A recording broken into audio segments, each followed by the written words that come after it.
On a small Indonesian island, a fully grown adult human once stood barely a metre tall. Not a child, not a person of unusually short stature, the way you might picture someone today. A whole adult, teeth worn down with age, bones fully formed, who reached up to about your hip, roughly 1 metre and 6 centimetres head to heel. And inside that little skull was a brain about the size of a grapefruit, around 400 cubic centimetres. That's chimpanzee-sized, roughly a third of yours. Think about that for a second. A third of the brain you're using right now to listen to these words drifting towards sleep. By every rule we were taught, a creature like that should not have been able to do very much at all. And yet, in the same ground where those tiny bones were found, there were stone tools. Sharpened, shaped, deliberately made. There were the butchered remains of animals, including a kind of dwarf elephant that once roamed the island. This little person hunted. This little person made tools. This little person, with a brain the size of fruit you could hold in one hand, was doing things that the textbooks reserved for creatures with skulls twice as large. And here's the part that really gets under your skin. They may have lived until only about 50,000 years ago. Now, 50,000 years sounds like an eternity, and in a way it is. But in the long, slow story of the human family, it's the day before yesterday. It's recent enough that our own ancestors, people who looked essentially like us, were already spreading out across the world. Recent enough that somewhere on that island or the seas around it, the paths of these two kinds of human may have crossed. We can't prove they ever met. We may never be able to. But the timing is close, uncomfortably, tantalizingly close.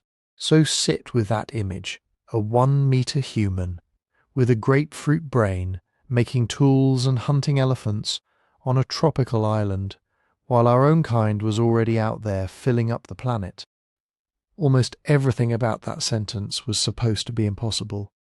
Because here is what the science thought it knew. For a long time, the story of human evolution felt clean, almost tidy. Brains got bigger. That was the trend, the arrow, the direction of travel. Over millions of years, our ancestors' skulls swelled, generation after generation, and we told ourselves that bigger brains were the whole point, the thing that made us us. Small-brained creatures belonged deep in the past, way back near the apes. They were not supposed to be making finely worked stone tools. They were certainly not supposed to be doing it recently. That was Rule 1, and this little island human broke it. Rule 2. For the last stretch of the story, the last few tens of thousands of years, we believed there was only one kind of human left. Us, Homo sapiens. The others, all our strange cousins and cousins of cousins, had faded away long before. We were supposed to be alone, the sole survivors, the last branch standing. And then here comes this 1 metre cousin, apparently still around while we were already here. Not alone after all, Rule 3, and this one is maybe the strangest. This island, the island where the bones were found, is not easy to get to. It never was. It sits on the far side of deep, fast ocean water that stayed deep even during the ice ages when sea levels dropped and land bridges opened up elsewhere in the world. No early human was supposed to be able to cross water like that. That kind of sea voyage was meant to be ours, a much later trick, something only big-brained, boat-building people could manage. So how did any early human ever reach this island in the first place? We'll get to that mystery. It's one of the deepest in the whole story, and honestly, nobody has fully solved it. Small brains weren't supposed to make tools. Human brains were only ever supposed to get bigger. We were supposed to be the last humans left this recently, and no early human should have been able to reach this island at all. This one tiny creature seemed to break all 4 rules at once. The world gave it a nickname, and the nickname stuck almost instantly. They called it the Hobbit. You can see why. Something about the small stature, the large flat feet, the sense of a whole little folk hidden away in a place most people had never heard of. It was too perfect not to stick. Scientists, of course, gave it a proper name too, a real species name in the Latin tradition. Homo floresiensis. Homo meaning it belongs to our own genus, the human line. Floresiensis, after the island where it was found, an island called Flores. We'll come back to that name, and to the cave, and to the exact morning the first bones came out of the ground. There's a whole story in the discovery itself, and it deserves to be told slowly. For now, just hold the two names gently in your mind. The Hobbit, Homo floresiensis, our strangest, smallest cousin. And before we go any further, let me do the thing I always do. I'd love to know where you are right now. Drop a comment and tell me where you're listening from, and what time it is where you are. I actually read them, and there's something I find genuinely lovely about it. Because as I sit here, the comments come in from everywhere, all at once. Someone in Tokyo, where it's already past midnight. Someone in London, where the light is going soft and grey at dusk. Someone in a quiet house somewhere with the lamp off and the window open.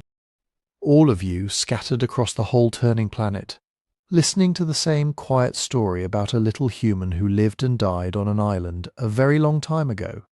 If you're using this to drift off, that's exactly why I make these. They're meant to help you let go of the day and fall asleep. So there's nothing here you need to keep up with, nothing you have to remember.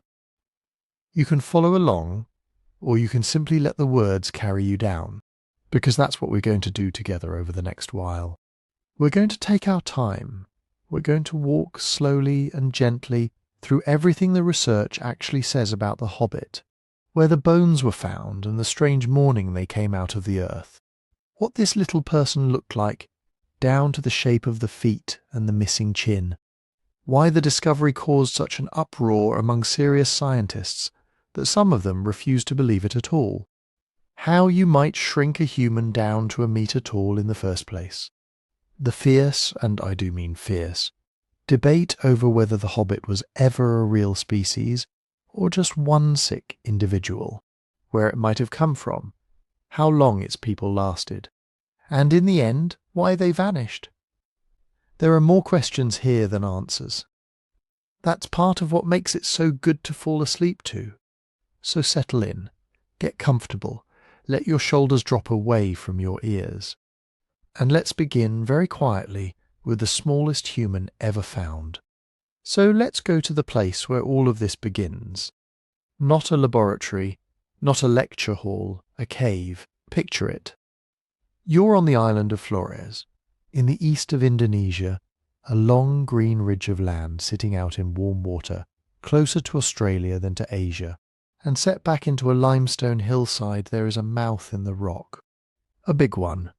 A wide, high-ceilinged chamber of pale stone, cool and shadowed, with the light softening as it reaches inside. The local name for it is Liang Bua, which means, roughly, the cool cave. And it is cool in there. Step out of the tropical heat and into that hush, and the temperature drops, the air goes still, and the sound of the world outside seems to fall away. People have known this cave for a very long time. It has been used, sheltered in, and dug into for years.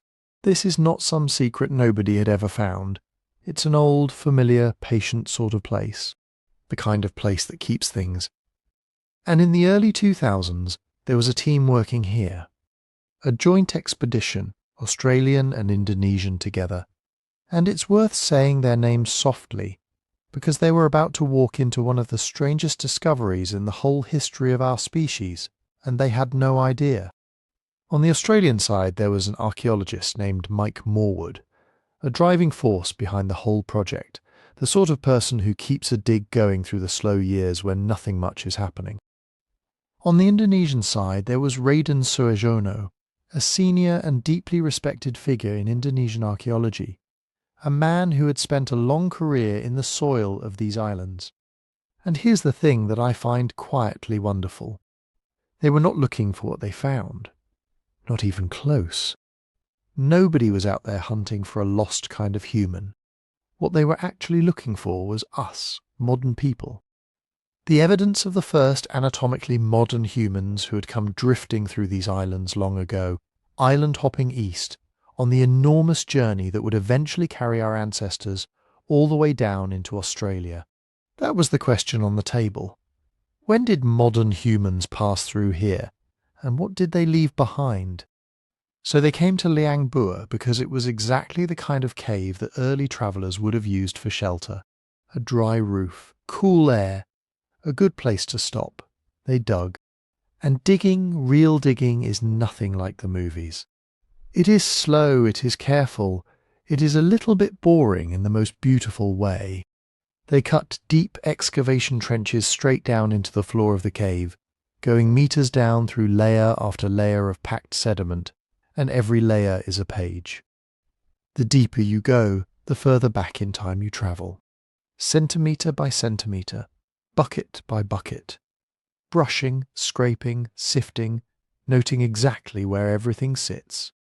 You go down through the recent past, and then the older past, and then a past older than that, all of it quietly stacked up beneath your feet, where people once sat by fires and slept and left their small traces behind. It is meditative work, repetitive, the kind of rhythm you could almost fall asleep to. And then came early September 2003. The 2nd of September, one of the workers was down deep in a trench, far below the modern floor, around 6 meters down. 6 meters. Think about how far that is. That's a 2-story drop of solid, ancient ground pressing in around you, and up above, a small square of daylight. And down there in the dim, working carefully into the old sediment, they began to uncover bone, a skull, and a skeleton with it, small, very small, small enough that the first, most natural thought in the world would be, "Ah, this is a child." Of course, a little one laid to rest long ago. That's what small bones usually mean. That would have been the easy assumption, the one that fit everything anybody expected. This fossil would come to be called LB1, Liang Bua 1. But nobody knew yet what LB1 was. In that first moment it was just a tiny sleeper in the dark. And then the strangeness started to arrive. Because it doesn't quite hold together, does it? The child idea. You look closer, and the skull isn't the skull of an infant. It's fully formed, fully grown. The bones of the head are finished, closed, complete in the way that only happens with age. And the teeth are worn down and ground flat, the way an adult's teeth get worn, over years and years of chewing, of a whole life lived. Children don't have teeth like that. Children haven't been alive long enough. So here is the quiet, spinning contradiction they were holding in their hands. A body the size of a small child, and the head and the teeth of a grown adult. Both at once. In the same little person. Sit with how strange that is for a second. Because your mind wants to pick one. It wants to say child, or it wants to say adult. And it cannot have both. And yet the bones are calmly insisting on both. This was a fully grown adult, not a sick child, not a young one who died small. An adult who in life had simply been tiny. And there is something almost eerie about that realization coming to you slowly, 6 meters underground, in the cool dark of a cave, with the light far away. The feeling that you are looking at something that isn't supposed to exist, and it's looking, in its way, back. But there was no time to stand around being amazed, because there was a much more immediate and terrifying problem. The bone was barely bone at all.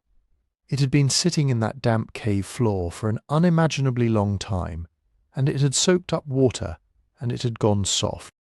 Not hard and mineralized like the fossils you picture in a museum. Soft. People who were there have described it with the words that stick with you.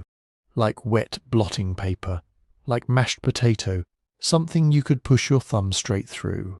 something that would smear and collapse if you so much as tried to pick it up. And this, remember, might be the most important find of anyone's entire career, sitting there in the ground with the structural integrity of wet paper. So they held their breath, more or less literally, and they slowed everything down even further. You cannot lift a thing like that. Not yet.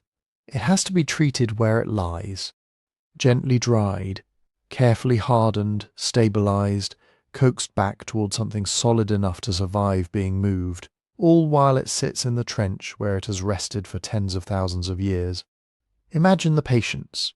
Imagine crouching in that cool cave in the fading light, brush in hand, knowing that one careless movement could turn a once-in-a-lifetime discovery into a smear of mud. That the thing in front of you is precious beyond words and soft as pudding. And so, slowly, over careful hours and careful days, they brought it back from the edge, dried it, strengthened it, and, at last, lifted it up out of the earth. They didn't know it yet, not fully, but they had just pulled something out of the ground that was going to reach up and rearrange the entire story of what a human being is.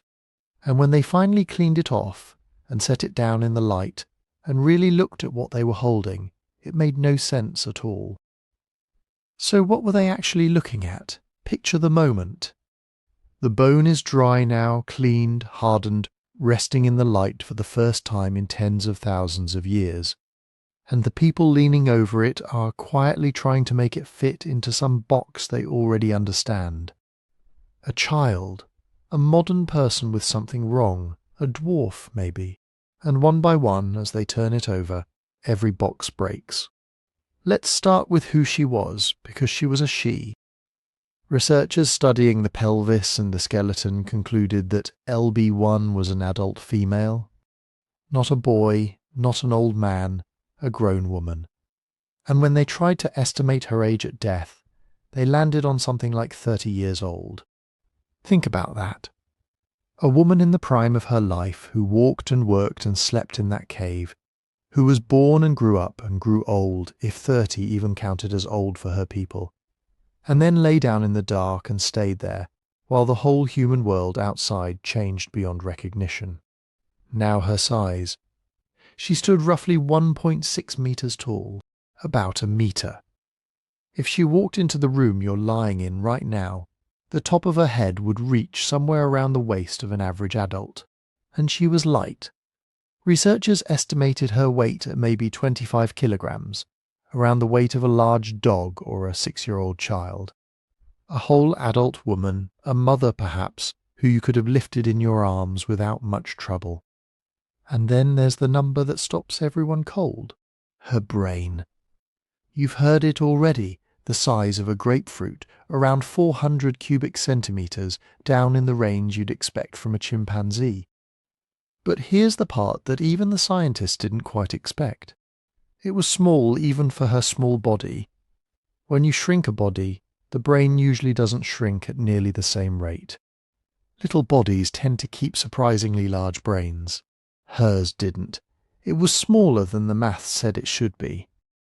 Of all the strange numbers on that table, that was the single most startling one. A thinking, tool-making, elephant-hunting mind, folded into a space the size of something you could hold in one cupped hand. We'll come back to how that's even possible. For now, just sit with the strangeness of it. But it wasn't only the numbers, it was the face. Because when you looked at her skull, it didn't look like yours. Run your tongue along the inside of your own lower jaw for a second. Feel how the front of it juts forward into that little bony point at the bottom. That's your chin. And here's something most people never learn. We are the only living creatures on Earth that have one. A true forward-jutting chin is a signature of modern humans, and modern humans alone. LB1 didn't have one.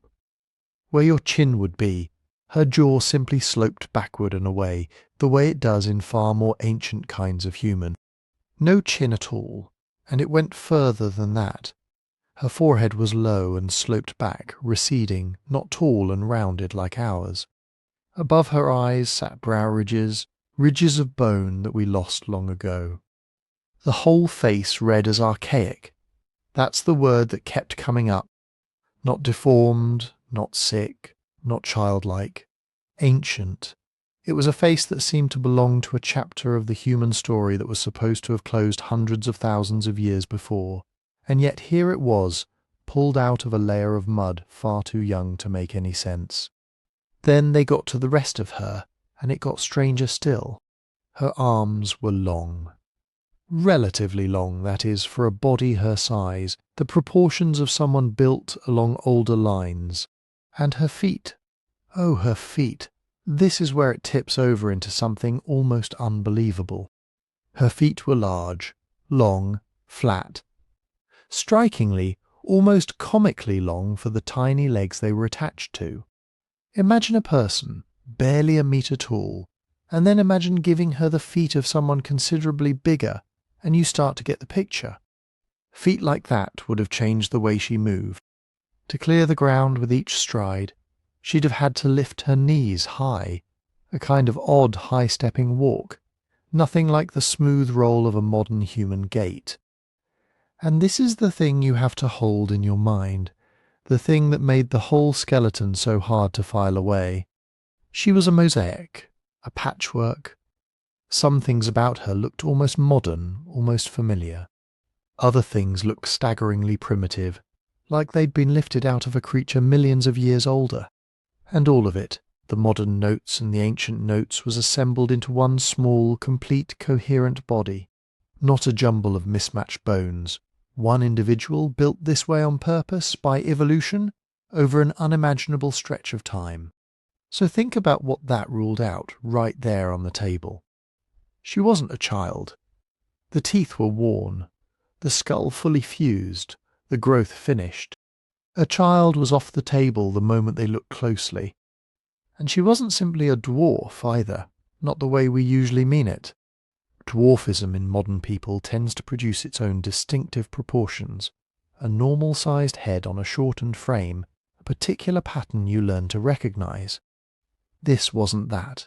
Her head wasn't normal-sized and shrunk down to fit. Everything about her was scaled to a different rule, head and all. And at least at first glance, to the people gently brushing the dirt from her bones, she didn't obviously look like just a sick modern human either. Later, much later, people would argue fiercely about exactly that, and we'll get to every round of that fight. But in the cave, in that first long look, what they seemed to be holding wasn't a person like us who'd gone wrong. It was a person built to a genuinely different blueprint. A whole, functioning adult human being designed from the ground up along lines that hadn't walked the earth, so far as anyone knew, in an extraordinarily long time. Like a scaled-down version of a much older kind of human, small in every dimension and complete in every dimension. And it was somewhere in here, turning over this tiny, long-footed woman with the sloping face and the impossible brain, that somebody on the team reached for a word.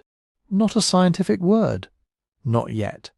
They looked at the small stature, and they looked at those big, bare feet, and they thought of Tolkien, of the little people from the Shire with the hairy feet who lived in holes in the ground and were braver than anyone expected.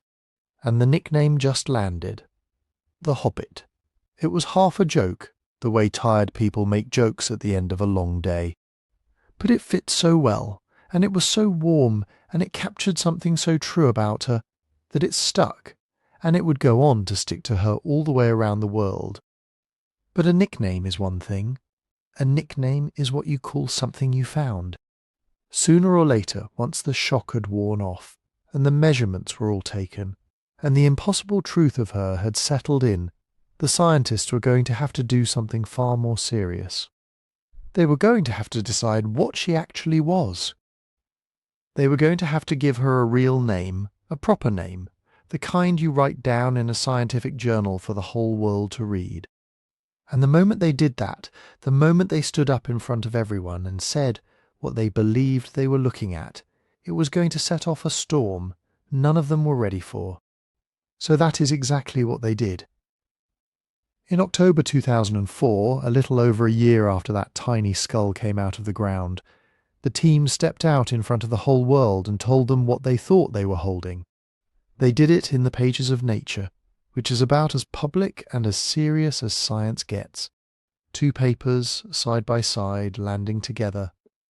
One of them, led by the Australian anatomist Peter Brown, described the little skeleton itself, the bones, the skull, the strange small body.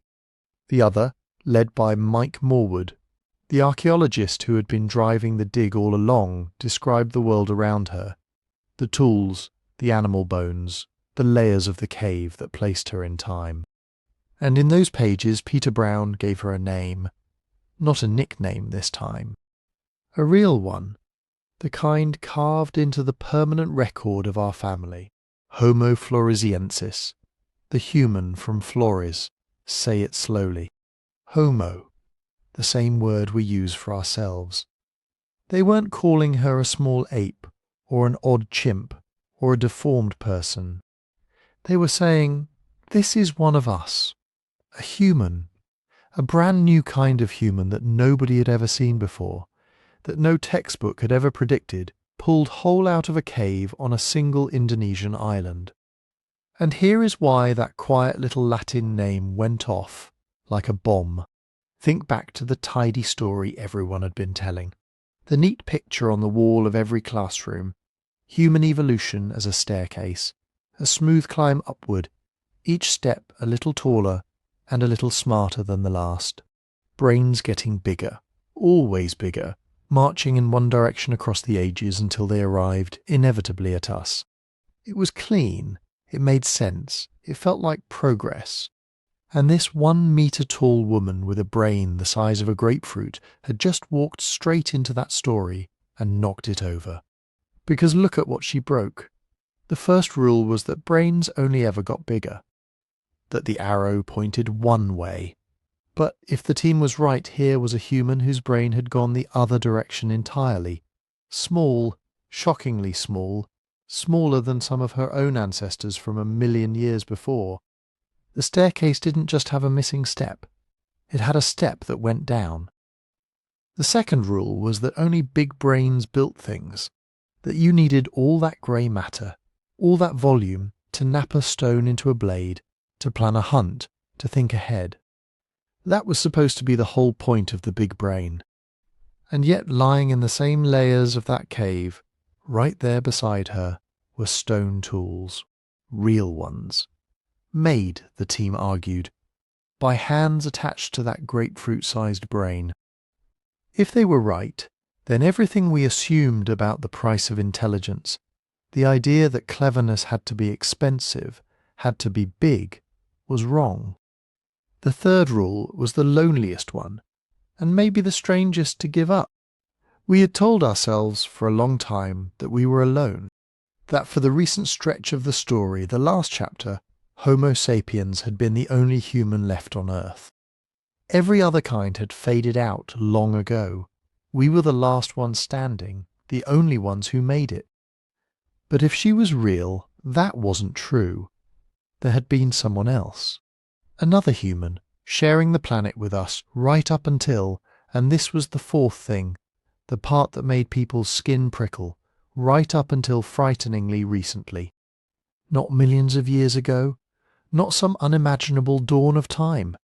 Recent enough that our own ancestors, spreading out across the world, might have walked the same earth, might have looked across a valley and seen smoke from someone else's fire.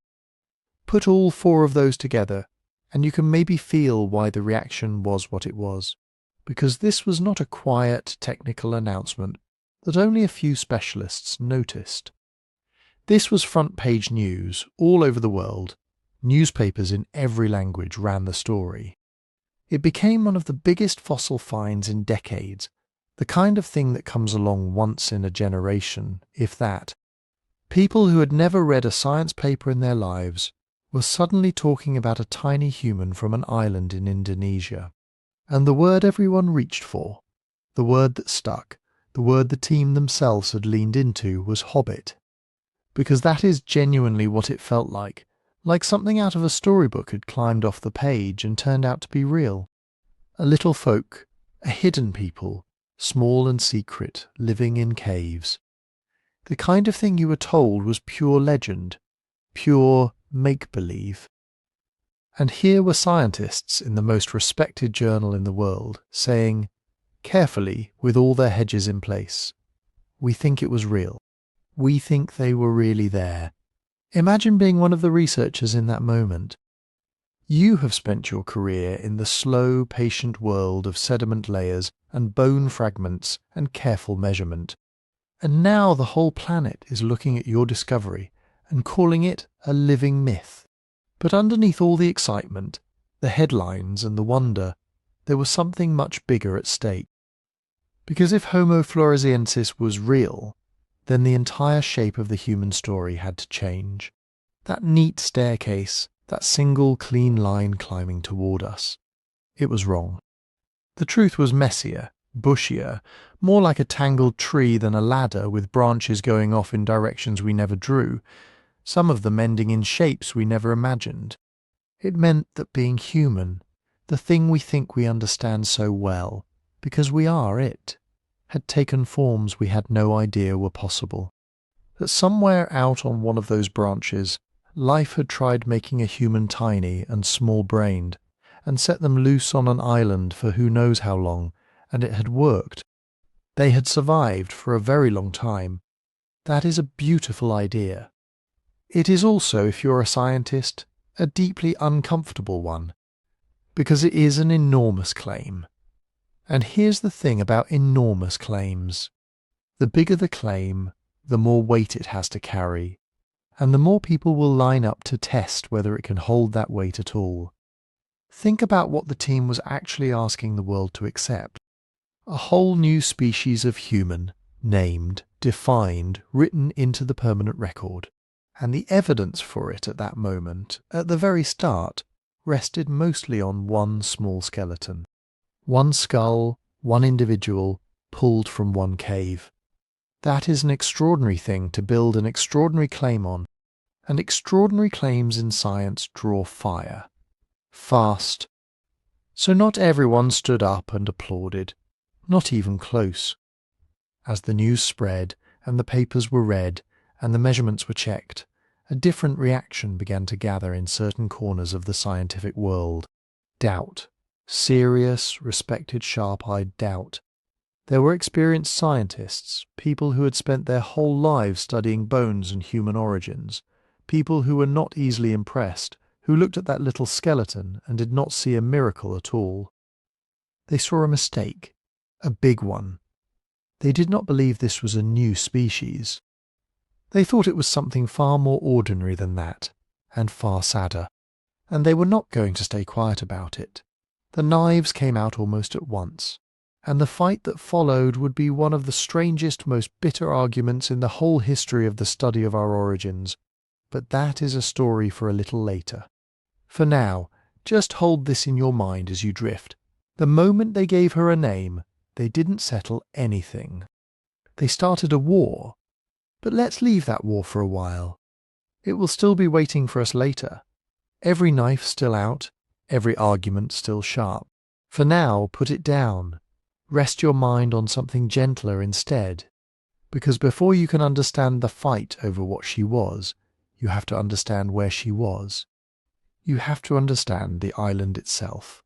And Flores, it turns out, is not an easy place to understand at all. Picture it.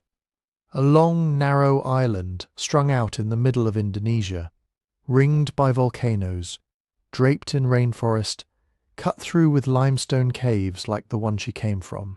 From the air it looks almost ordinary. Green, humid, sleepy. But zoom in, go back in time a little, and Flores starts to look less like an island and more like a world that got its rules mixed up. A lost world in the oldest, most fairy tale sense of that phrase. Here is some of what shared that island with her. There were elephants. Not the elephants you're picturing. These were stegodon, ancient relatives of true elephants, and on most of the planet they were enormous. But on Flores, over a very long time, they had shrunk down to something closer to the size of a large pony. Imagine that for a moment, a creature built on the elephant blueprint, the trunk, the tusks, the great heavy skull, but small enough that a person, even a very small person, might look one in the eye without craning their neck. That alone should tell you something strange was happening on this island. Elephants are not supposed to come in pony size, and yet here they were. Then go the other direction. While the elephants were shrinking, something else was growing. Rats. Ordinary rats, the kind you'd barely notice anywhere else in the world, had grown enormous on Flores. Some of them the size of cats, some the size of small dogs. A few of their descendants, remarkably, are still alive on the island today, still oversized, still going about their business as if nothing strange had happened at all. So on one single island, at one single moment in time, you had elephants shrinking down toward pony and rats swelling up toward dog. The scale of the whole place had come loose. Nothing was quite the size it was supposed to be. And the predators were not exactly comforting either, because Flores and the islands near it are also home to the Komodo dragon. You've probably heard of them. Giant lizards, some of the largest on Earth, with a bite that carries venom and a patience that borders on the sinister. They can wait and simply outlast whatever they've bitten. They still patrol that part of the world today. They patrolled it then too. Add to that a stork.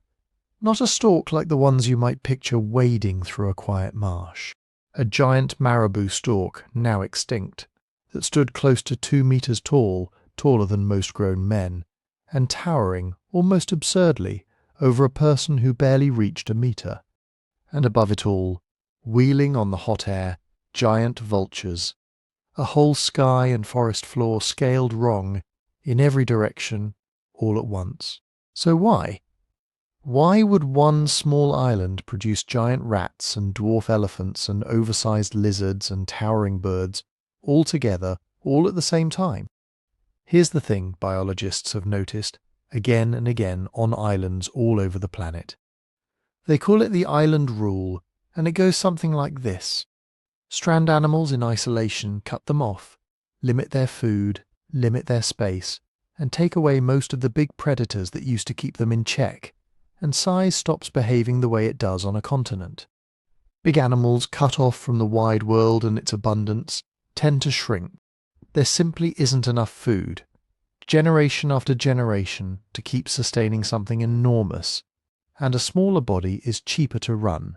Small animals, meanwhile, freed from many of the predators that used to hunt them into staying small and cautious, tend to grow. More room, fewer things trying to eat them, and over time, bigger wins. It is a strange, quiet law that keeps showing up on islands again and again. And it is exactly why one place can hold both a pony-sized elephant and a cat-sized rat. 2 directions, 1 rule. We are not going to ask yet what that rule might have done to a human being. That thought is coming. Hold on to it gently for now and let it wait.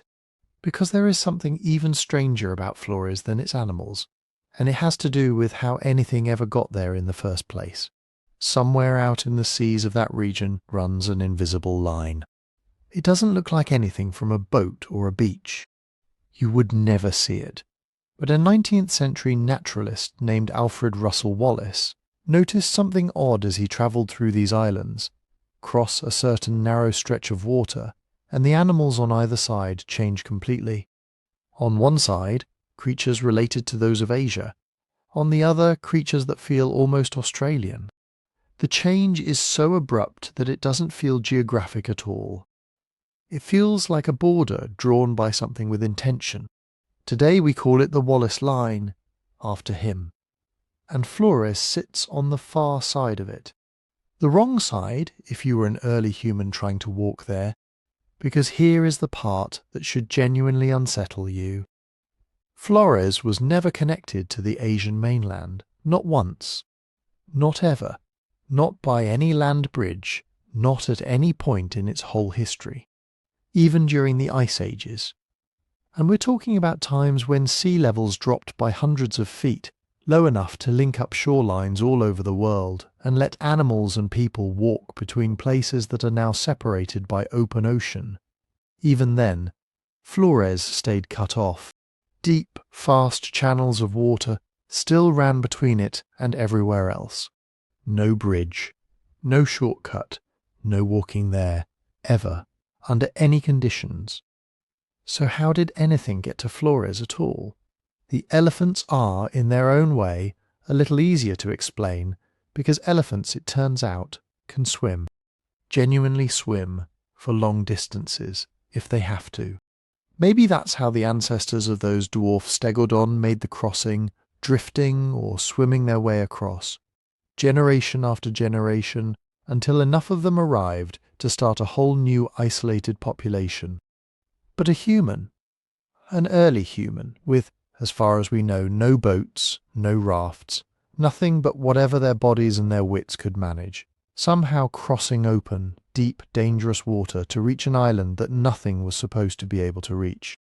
That is one of the strangest, deepest puzzles in this entire story, and we are not going to solve it tonight. We'll come back to it much later when we ask where she really came from.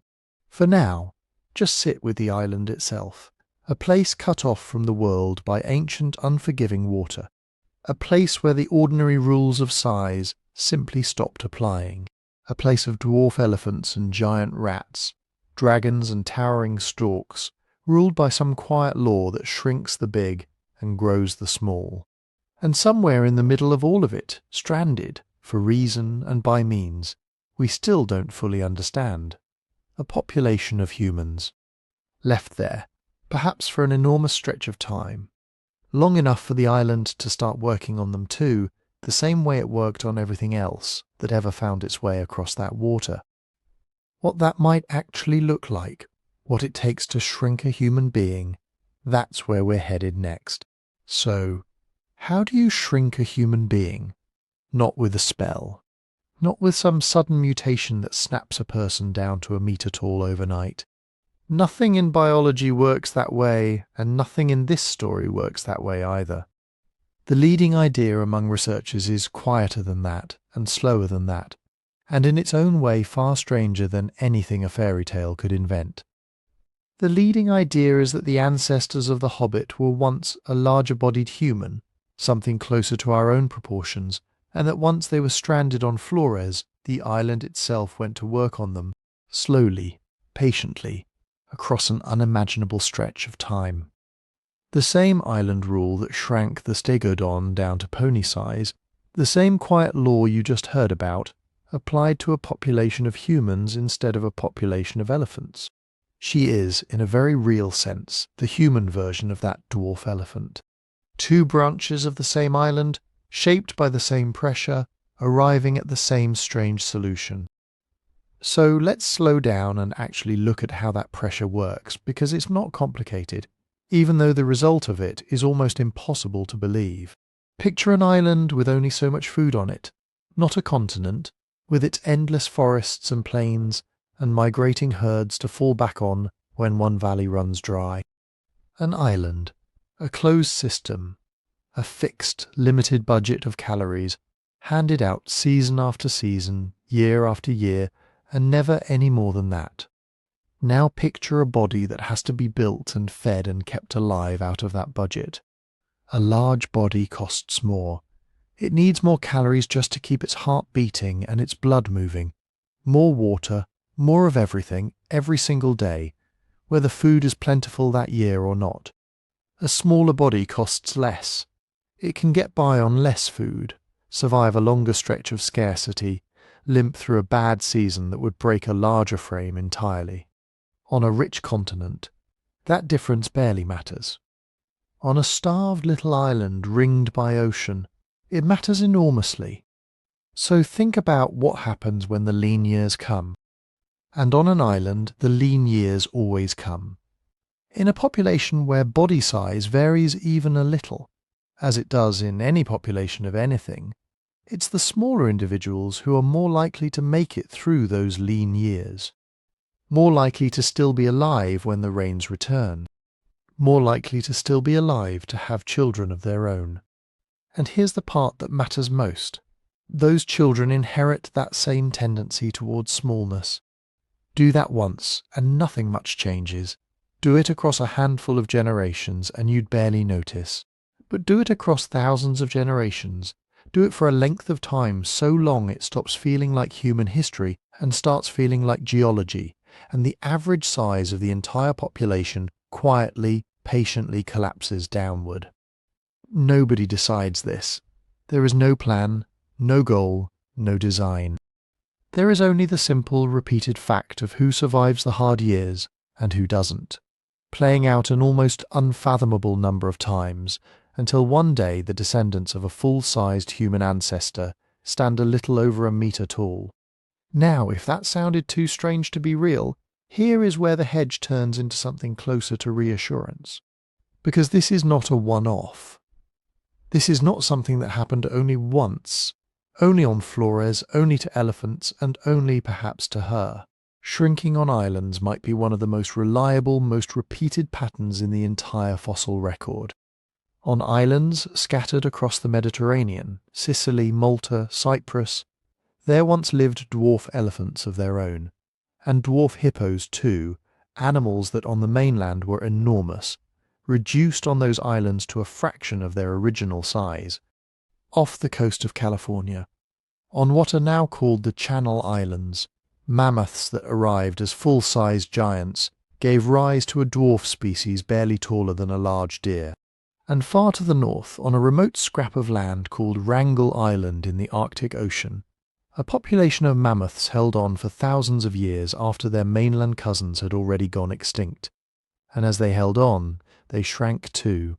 Different islands, different animals, different corners of the planet, different points in time. The same quiet law showing up again and again. Think about that for a moment.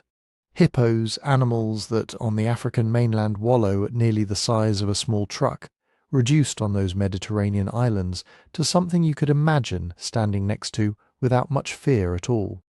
Mammoths, among the largest land animals ever to walk the earth, reduced on an island off California to something closer to a large pony than the shaggy giants of the mainland. It keeps happening. Different centuries of discovery, different continents, different scientists, and yet the same pattern surfaces again and again, like the island itself is running the same quiet experiment wherever the conditions allow it.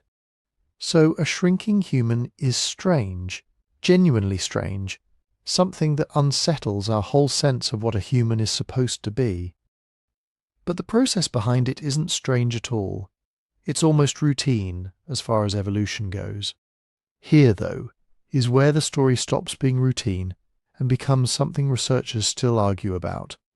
Because the body shrinking is one thing, you can imagine it, the way you just did, a straightforward matter of calories and survival. But the brain shrank too, and by most estimates it seems to have shrunk by more than you'd expect, just from a smaller body alone, more than a simple, proportional scaling down would predict. That's the detail that keeps scientists up at night, turning this particular hobbit into something genuinely disorienting. Think about what a brain actually costs to run. It is, gram for gram, the most expensive organ in the entire body. A ravenous constant drain on energy, burning through a share of your daily calories that's wildly out of proportion to its size, day and night, whether you're thinking hard or barely thinking at all. It never turns off, it never takes a break, on a rich continent with abundant food, that cost is one most human bodies can comfortably absorb. But on a starvation island, where every calorie is precious and every lean season threatens to be the one you don't survive, a brain like that isn't just an asset, it's also, in a colder sense, an expense. And some researchers think that's exactly what happened on Flores, that natural selection trimmed the brain down along with the body, perhaps even more aggressively as the ultimate island economy measure. Shrink the single most expensive organ you own, and you shrink your daily costs by more than shrinking your arms and legs ever could. Other researchers find that much harder to accept. A brain isn't like a leg or a rib cage. It's the seat of everything a person does. Memory, planning, tool use. The very things that let a small, vulnerable population survive on a dangerous island full of dragons and giant storks in the first place. Trimming it down that far, some argue, should have been catastrophic, not helpful. And that's the tension sitting right at the heart of everything still to come. Can you really shrink a human brain down that far, down toward the size of a chimpanzee's, and still end up with a creature capable of shaping stone into tools, coordinating a hunt, surviving for hundreds of thousands of years on an island that wanted to kill it? That question is the knife edge the Hobbit balances on, and it's a big part of why, when Homo floresiensis was first announced to the world, a number of serious, respected scientists looked at that tiny skull and simply refused to believe it. Not a new kind of human at all, they said. Something else. Something sadder and far more ordinary. That argument is where we're going next. So here's the argument, the one that stopped a discovery cold. It went like this. LB1 was never a new species at all. She was one of us, a Homo sapiens, born into a body that had gone wrong somewhere between the womb and the world, a modern human carrying a rare disorder that left her small and left her brain small along with her. Not a lost branch of humanity, forgotten for 700,000 years on a strange island. Just one unlucky woman, one sick individual dead a very long time ago, and a team of excited scientists who had built an entire species, an entire chapter of the human story on top of her. The condition named most often, especially in those first furious months, was microcephaly. It's real and it's serious. A disorder present from birth, in which the brain and the skull that houses it simply never grow to a normal size. People who live with it today are, in every meaningful sense, fully modern humans, just built in this one particular way differently. And if LB1 had it, then there was no lost world of little humans hunting elephants in the dark of a limestone cave. There was only a single grave and a single, terribly ordinary tragedy. Picture it from that angle for a moment, because it's worth sitting with. A woman, a real person, living out whatever life a small Indonesian community several thousand years ago could offer someone born with a disorder like that. Cared for, presumably by people who loved her. Buried, eventually, in a cave that flooded and dried and flooded again for millennia afterward. And then, one September morning, a team of strangers with trowels and brushes lifts her out of the ground and, within months, tells the entire planet she belongs to a different species of human altogether. If the skeptics were right, that's not a triumphant discovery. That's a mistake made out of excitement, dressed up in the language of nature and press conferences. And worse, it's a mistake made at the expense of someone who never got a say in how her own bones would be understood. Now, why did that idea take hold so fast? Why did it have such staying power years after most researchers had moved on from it? Because it asked you to believe almost nothing new. Think about that for a second. The bushy, branching family tree Homo floresiensis demanded, a whole new species, hiding in plain sight until 2003, that had to be swallowed whole, rules and all. The impossible sea crossing, some early human drifting or rafting across deep, fast water with no boat anyone has ever found. That had to be explained too somehow. A brain the size of a chimpanzee's, apparently still capable of shaping stone into tools, that had to be reconciled with everything else we thought we knew about how minds and hands evolved together. 3 miracles, stacked one on top of the other, resting on the bones of a single skeleton pulled from 6 meters of mud.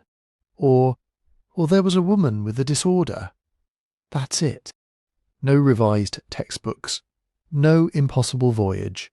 No chimp-brained toolmaker walking around on a beach in Indonesia. Just biology doing what biology sometimes sadly does to an individual person.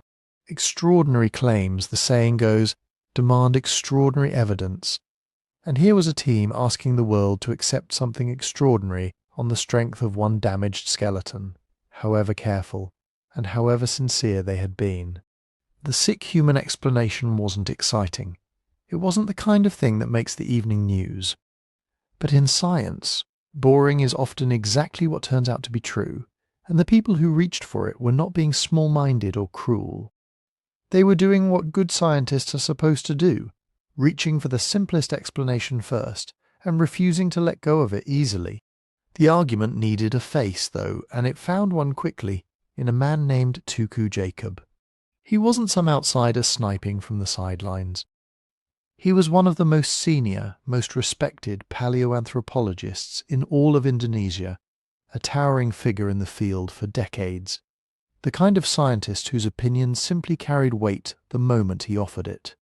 And Jacob looked at LB1 and he did not see a new species. He saw a modern human, a member of a small local population, whose skull had been shaped by disease rather than by 700,000 years of island evolution. He said so publicly, and he said so forcefully. This wasn't a quiet academic disagreement conducted politely in the back pages of a journal. This was a genuine bitter clash between the team that had made the discovery and one of the most powerful men in their own field, and it played out, in part, in full public view. And then it got personal in a way that still unsettles people who follow this story closely. At the centre of the dispute sat the bones themselves, LB1's fragile, one-of-a-kind skeleton, the only physical evidence any of this rested on. And at some point that skeleton, along with other Liang Bua material, was taken to Jacob's own institution for closer study, borrowed by most accounts rather than seized, but borrowed for far longer than anyone on the discovery team had expected, and held there while casts and moulds were made. When the bones finally came back, the discovery team said some of them had been damaged. A pelvis, in particular, was reportedly harmed in a way that mattered enormously, since the pelvis is one of the places anatomists look hardest for clues about identity and origin. It's a contested episode to this day. Accounts differ on exactly what happened and why, and this is not the place to settle blame. But whatever the full truth of it, the relationship between the two camps did not recover. What could have been a hard but civil scientific disagreement hardened instead into something closer to a feud, one that made a calm, careful resolution far harder to reach for years. Sit with that for a moment before you drift on. Two of the most accomplished people in their field, standing on opposite sides of the same tiny skeleton, and somewhere in between them the very evidence they were fighting over came back scarred by the fight itself. It's a strange, sad little corner of this story, brilliant minds, a once-in-a-lifetime find, and a bitterness that outlived the argument that caused it. Careers had been built studying bones far less remarkable than these. Reputations on both sides were now tangled up in the outcome. And once a scientific dispute starts to feel personal, once it starts to feel like a matter of pride and standing rather than just evidence, it becomes very, very hard to walk back, no matter how many journal papers get written in between. But here's the thing about a fight like that one. You cannot win it forever by arguing over a single damaged skull. Passion doesn't settle science, and neither does seniority, and neither does volume. Sooner or later, somebody has to go back to the evidence and ask a colder, quieter question. If LB1 really was just one sick woman, then she should be exactly that. One. A one-off. An anomaly with no company. But if Homo floresiensis was real, there should be others like her, buried in that same cave, waiting. And there was a second question too, maybe the sharper of the two. A disease can reshape a skull. Can it reshape a wrist? Can it reshape a shoulder, a hip joint, a foot? The deep architecture of a body that gets built long before a person is even born, in ways no illness has ever been shown to fake? Those were the only two things that could actually break the tie. More bones and features no sickness could touch. That's exactly where the answer was waiting to be found. More bones and features no sickness could touch. Those were the two things that could break the tie, and over the following years researchers went looking for both. What they found didn't just settle an argument. It rewrote one. But first, let's give the skeptics their due, because science doesn't work by dismissing an idea. It works by testing it one uncomfortable comparison at a time. And in the years after 2004, that's exactly what happened to the sick human hypothesis. Not once, 4 separate times. Microcephaly went first, since it was the idea that started the whole fight. Researchers took LB1's skull and set it, point by point, against the skulls of modern humans, who actually live with microcephaly today. And the fit was bad. Microcephalic skulls have their own particular shape, their own particular proportions, built around a brain that failed to grow inside an otherwise normal human body. LB1's skull didn't match that shape. Her face, her jaw, her brain case curved in ways no microcephalic human skull curves.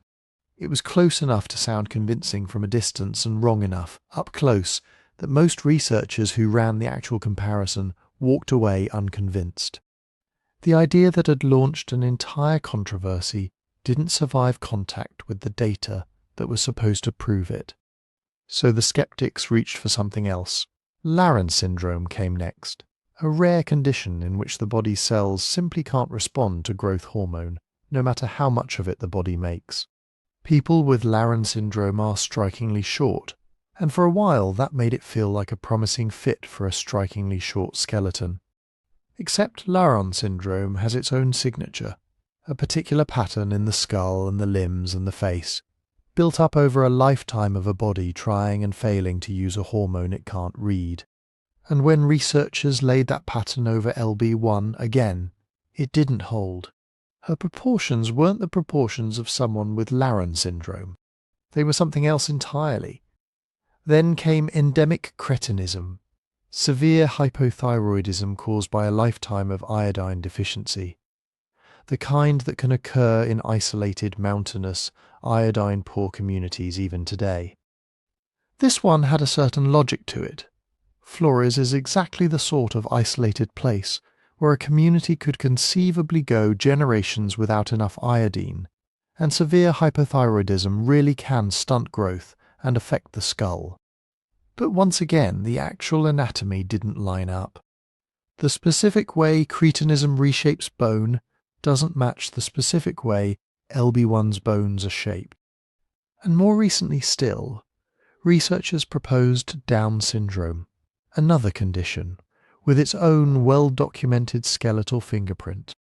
It too was tested against LB1's actual bones, and it too was largely rejected by the researchers who ran the comparison, for the same basic reason as all the others: the fingerprint didn't match the crime scene. Notice the pattern here because it matters. 4 serious conditions, proposed in good faith by serious scientists, published in serious journals.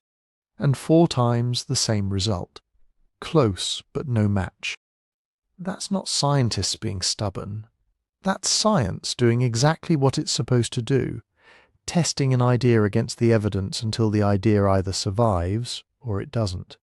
And even with all 4 conditions falling away one by one, you could still, in theory, imagine some 5th disorder nobody's thought of yet, some undiscovered condition that happens to reshape a human skeleton in exactly this way. That's the trouble with arguing from a single skeleton.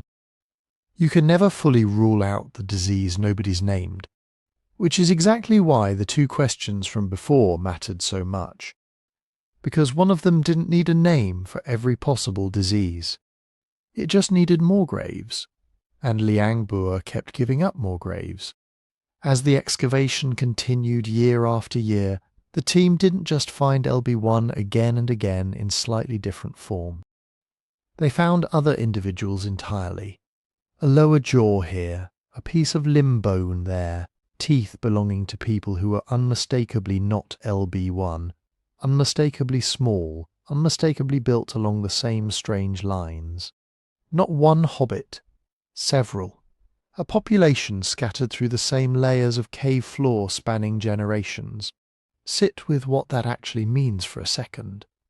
A single rare disease can absolutely strike one unlucky person. That's tragic, but it's ordinary. It happens everywhere, in every population on Earth. What a single rare disease cannot do is strike an entire community, generation after generation, and give every one of them the same tiny stature, the same small skull, the same distinctive face. Diseases don't spread like that. They don't wait patiently for each new child to be born with precisely the same disorder as their neighbours. A village of people who all happen to share one rare disorder isn't a disease cluster. It's a population, and a population by definition is a group of people who breed true, generation after generation, passing their traits down the ordinary way.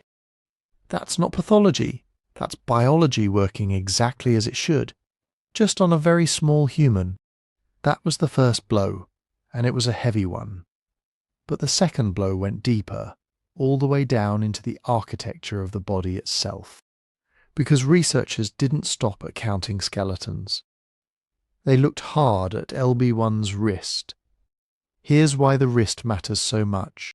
The small bones of the human wrist take their final shape early in the womb, long before birth, long before disease or diet or disorder has any chance to touch them.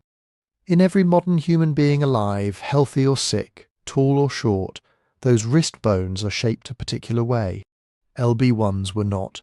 Her wrist bones, and her shoulder right alongside them, were shaped in an older, more primitive pattern, the kind you find in far more ancient hominins and in apes. Not a modern human wrist gone wrong. A different kind of wrist altogether, one that no known disease has ever been shown to produce, because no disease reaches back before birth and reroutes an entire joint's architecture. Her feet told the same story, and so did the overall proportions of her body. Long arms, short legs, a whole different blueprint, not a modern one bent out of shape. Put those two pieces of evidence together, a whole population and bones shaped before birth in a pattern no illness explains, and you have something close to a verdict. Most researchers who've worked through the evidence carefully have landed in the same place. Homo floresiensis was real. Not one sick woman, a genuine separate branch of the human family, small in body and small in brain, thriving quietly on Flores for a very, very long time. And yet, here's the honest part, the part that keeps this a mystery rather than a closed case. Not everyone agrees. Even now, a small, stubborn, and genuinely respected minority of researchers still isn't convinced, still argues for some form of pathology, still isn't ready to accept a new species on the strength of bones this fragmented and this few. The debate never reached 100%. It probably never will, not from evidence this old and this incomplete. But the weight of it, the wrist, the shoulder, the population, has shifted the field. Most of the doubt has settled. Not all of it. So let's say for a moment that the majority has it right. Let's say she really was exactly what she looked like, a real, healthy, distinct little species, not a broken version of us. That should feel like a relief. Instead, it drags you straight back into the strangest question of all, the one this whole debate had been quietly holding at bay. If there was nothing wrong with that brain, if it really was just built small on purpose by 100,000 generations of island life, then how, with something the size of a chimpanzee's brain, did she do the things she clearly did? If there was nothing wrong with that brain, if it really was just built small on purpose by 100,000 generations of island life, then how, with something the size of a chimpanzee's brain, did she do the things she clearly did? Because let's be honest about what the things she clearly did actually means. Liang Bua didn't just give up bones, it gave up a toolkit. Sharp stone flakes, made with real skill, struck off cores in ways that took planning and practice, not luck. Layer after layer of them, generation after generation, the same techniques passed down and refined. Alongside the tools the bones of dwarf Stegodon, that pony-sized elephant relative, and some of those bones carry cut marks. Precise, deliberate cut marks, the kind a stone blade leaves when someone is butchering an animal for meat, not the kind you get from a rockfall or a scavenger's teeth. And there are hints, still debated, still not fully settled, of burnt material in some layers, maybe even the traces of hearths. Nobody wants to overstate that last one. Controlled fire is one of the hardest things to prove from ash alone, and plenty of careful researchers aren't convinced yet. But tools and butchery, those are not in serious dispute anymore. Now think about what any of that actually requires. Making a good stone flake means understanding how rock breaks before you strike it.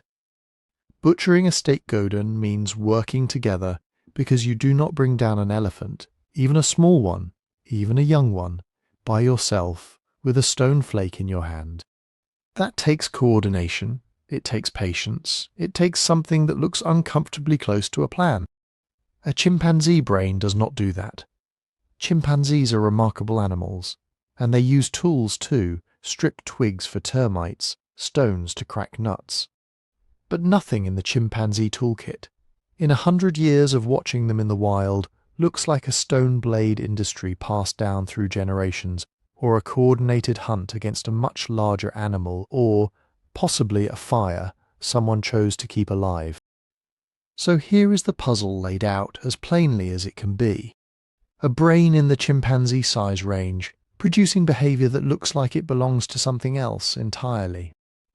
That gap is the whole mystery of this section, and it does not resolve by staring at the number 400 cubic centimetres harder. For years that number was the whole argument. Some researchers looked at 400 cubic centimetres and simply could not accept what came with it. It felt to them like being told a bicycle had somehow crossed an ocean. Not impossible to imagine exactly, but hard to square with everything else you know about bicycles. And you can understand the instinct. Every rule of thumb we'd ever built about brains and behaviour said this shouldn't be happening. So maybe, some argued quietly, the tools and the cut marks belong to somebody else.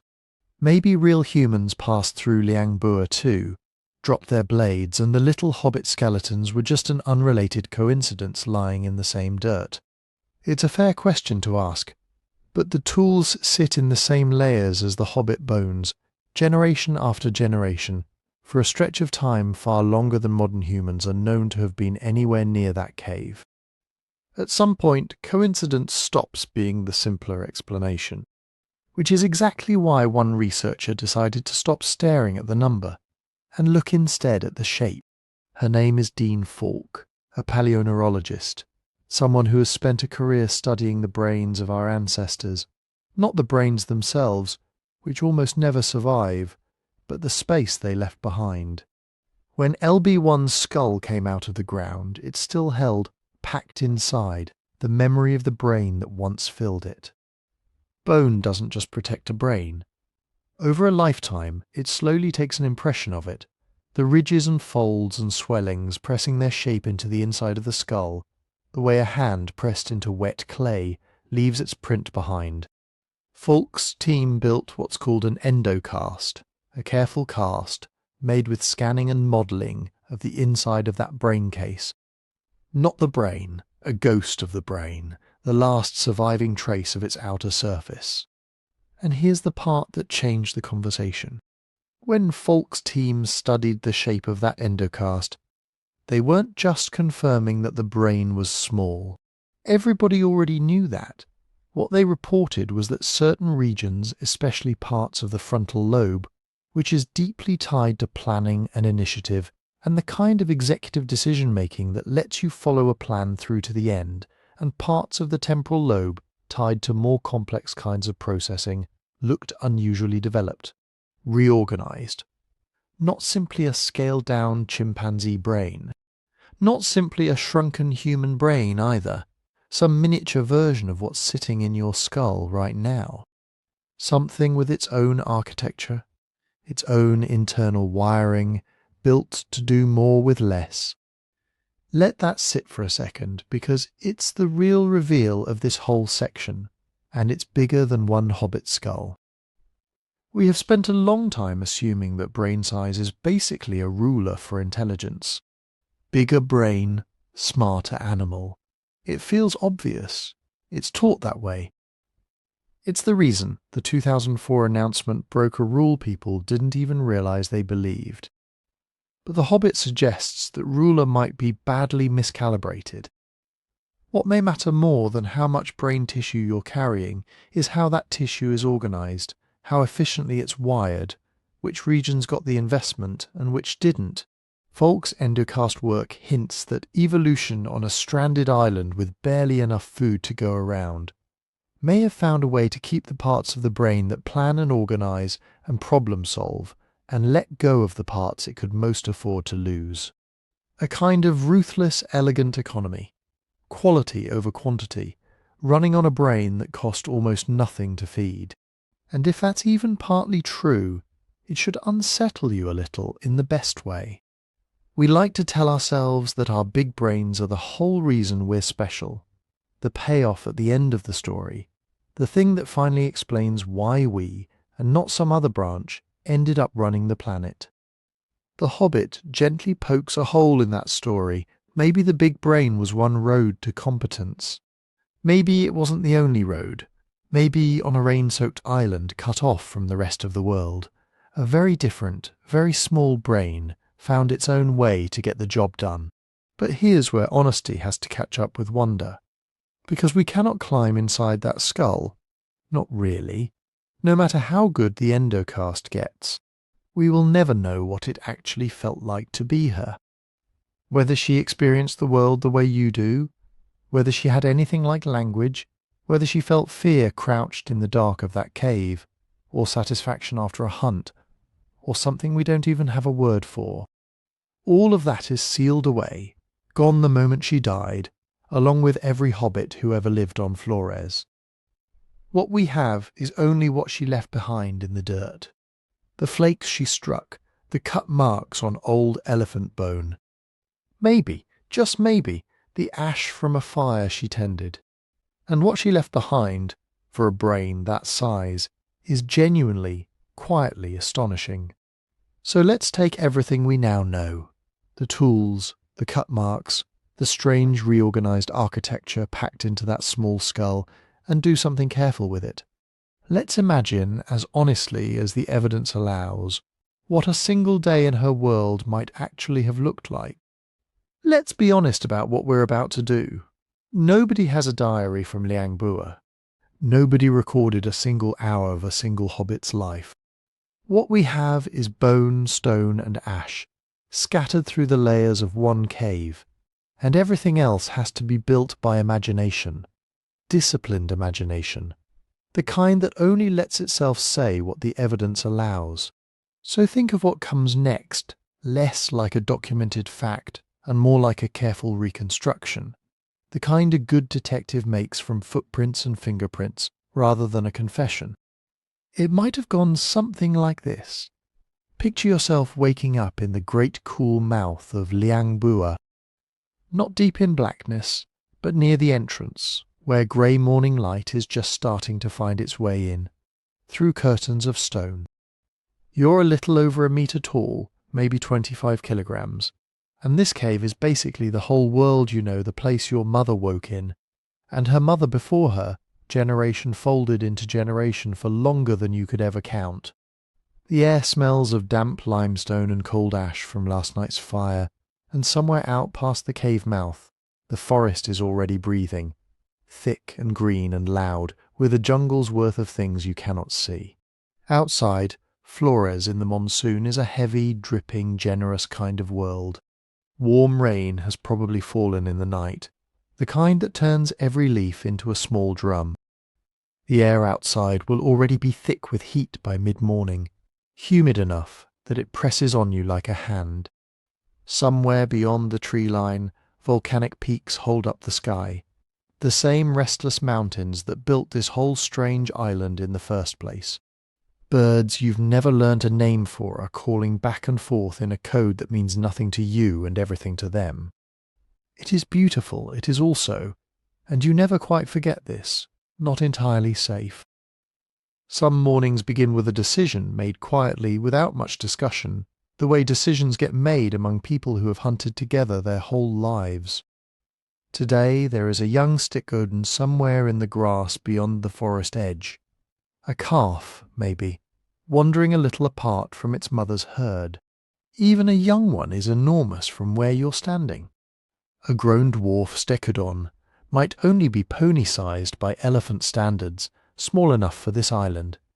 But from a metre off the ground, a pony-sized elephant is still a mountain of muscle and tusk that could kill you without even meaning to. Nobody in your band hunts a healthy adult in its prime. You go after the young, the old, the slow, the ones the herd cannot quite protect, because that is the only version of this hunt that a person your size can survive. So you go as a group, the way the cut marks on the old bones back in the cave suggest you always went. Someone carries stone-tipped spears, the points struck and shaped by hands that learned the craft from other hands. Generations of the same technique passed down without a single word ever needing to be written. Someone else may carry fire, a coal wrapped and carried carefully, because fire can do things your arms and legs cannot. It can push an animal where you want it to go. It can hold open a gap in the tall grass long enough for someone smaller and faster to close a trap around it. None of this works without everyone agreeing, without patience, without each person doing their one part and trusting the others to do theirs. This, more than any single spear thrust, might be the real weapon. Cooperation, planning. The very things that oddly reorganized little brain seems to have been good at. You wait. You watch the calf drift from its mother. You wait longer. And then, all together, you move. It could take hours. It could fail more often than it succeeds, and probably did, more mornings than anyone would have liked. But when it works, it means meat enough to carry the whole group through days when nothing else comes easily, and it means something else too, something harder to name. The quiet, hard-won confidence of a small, fragile-looking people who have found a way to bring down something 10 times their size, together, again and again, for longer than almost any of us can really picture. And all the while, you are never only the hunter. Out here you are also, always, someone else's potential meal. Flores in this era belongs to some serious predators, and at a metre tall you are well within their reach. Somewhere in the tall grass or dozing at the tree line, a Komodo dragon might be lying so still it looks like a fallen log. Patient in a way that barely seems like patience at all. More like waiting has become its whole nature. And then, if you are careless, it can cross the distance between you in a burst of speed that does not seem possible for something that size, venom doing the rest of the work its jaws start. You learn early to never fully trust the stillness of tall grass. Stranger still, and somehow more unsettling in a quiet way. There is a giant marabou stork stalking the margins of the wetlands, taller than you are, tall enough that if you ever found yourself face to face with one, you would be looking it directly in the eye, the way you might look at another person. There is something almost dreamlike about that image. A huge, sharp-billed bird regarding you at your own height. Neither of you quite sure, in that first frozen second, what the other one intends. Nobody knows exactly how often that stork hunted things your size, and there's no need to imagine it any more dramatically than that. It's enough just to imagine the moment of stillness, the mutual measuring up, before either of you decides what happens next. But most days were not that dramatic, and this matters too, maybe as much as any hunt or any close call in the grass. Most days probably looked like ordinary survival, unremarkable in the way that most of any life, in any era, is unremarkable. The cave floor at Liang Bua is full of the bones of giant rats, cat-sized and dog-sized rodents that were not some rare delicacy, but a genuine, reliable staple, hunted or trapped again and again across thousands of years of the same cave record.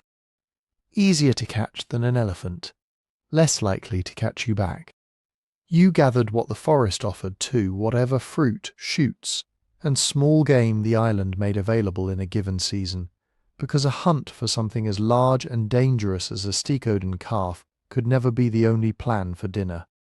And when the light started to fail, everyone came back to the cave. Liang Bua was shelter from rain and from the things that hunted in the dark. But it was also something more than that, the one fixed point in an otherwise unpredictable world.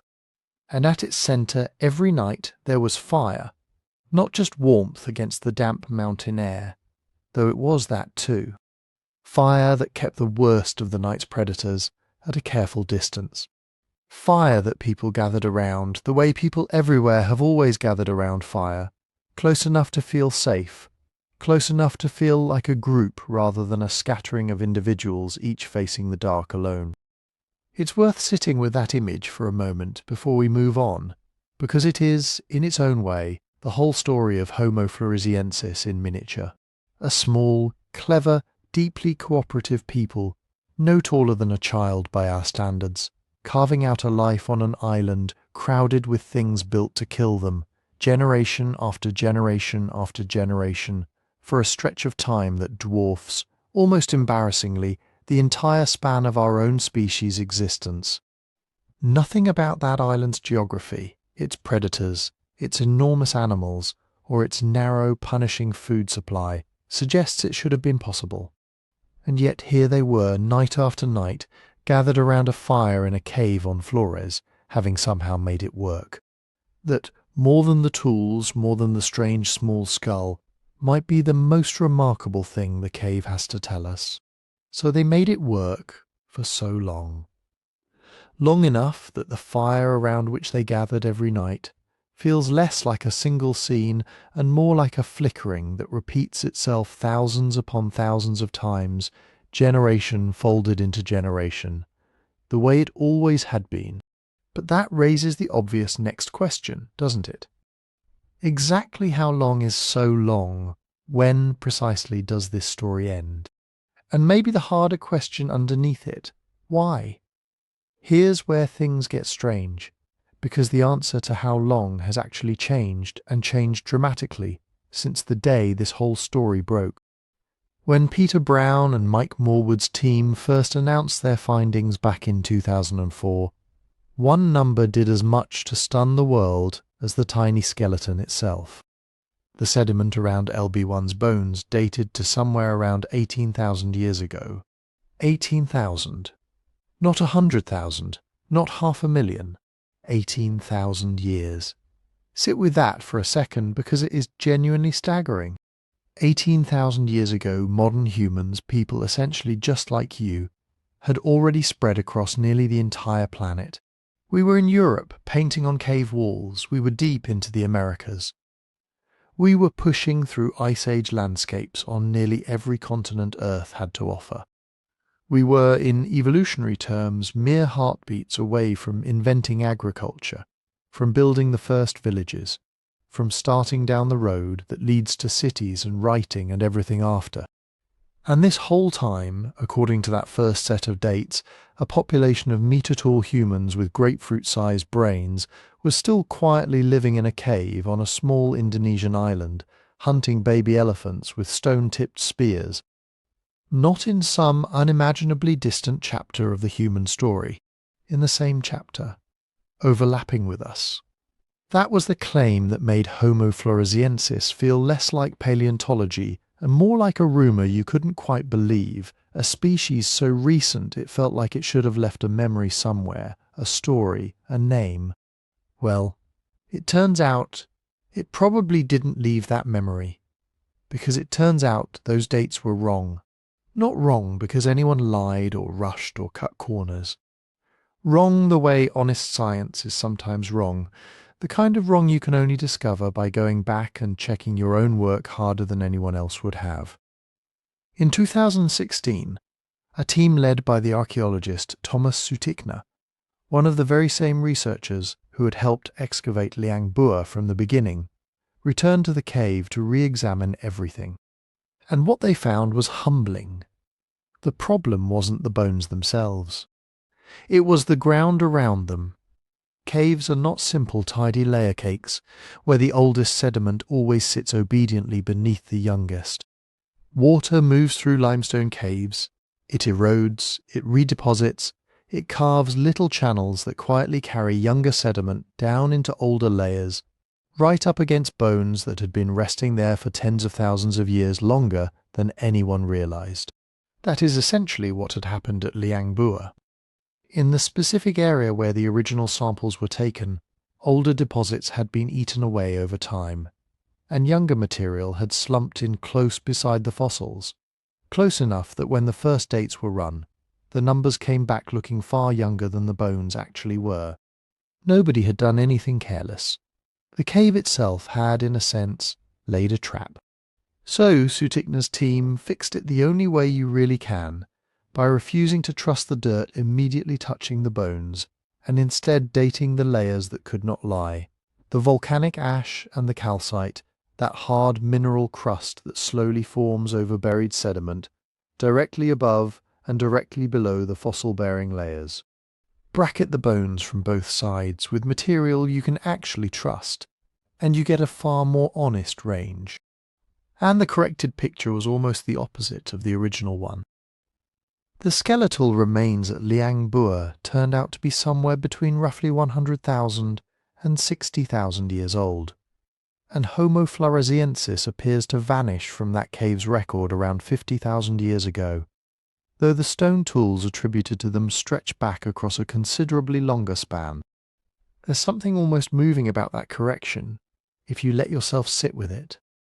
Here was a team of scientists publicly overturning their own field's most famous headline, not because someone forced their hand, but because the evidence demanded it, and they went and looked. That's what good science is actually supposed to look like, unglamorous as it is. And notice what it does to the mystery. It doesn't close it. If anything, pushing the extinction back tens of thousands of years only deepens the question of why they disappeared at all, because now the timing lines up with something else entirely. Around 50,000 years ago is roughly the same window when modern humans, our own species, were moving through this exact part of the world, island hopping their way east through Southeast Asia on the long journey that would eventually take some of them all the way to Australia. The Hobbit seems to vanish from the record right around the time we show up in the neighbourhood. Say that out loud and it practically demands a conclusion. And here's the honest, slightly uncomfortable answer. We do not know if that is cause or coincidence. Nobody can tell you with any real confidence exactly why Homo floresiensis disappeared. What we have instead is a handful of candidates, none proven, none ruled out. Maybe it was us directly, some kind of competition or even conflict with arriving modern humans over the same limited resources this small island could offer. Maybe it was quieter than conflict, simply being outcompeted, slowly squeezed out of the same food and the same shelter by a newly arrived, more populous rival. Maybe it was climate, a shifting environment that the Hobbit's narrow island world couldn't absorb.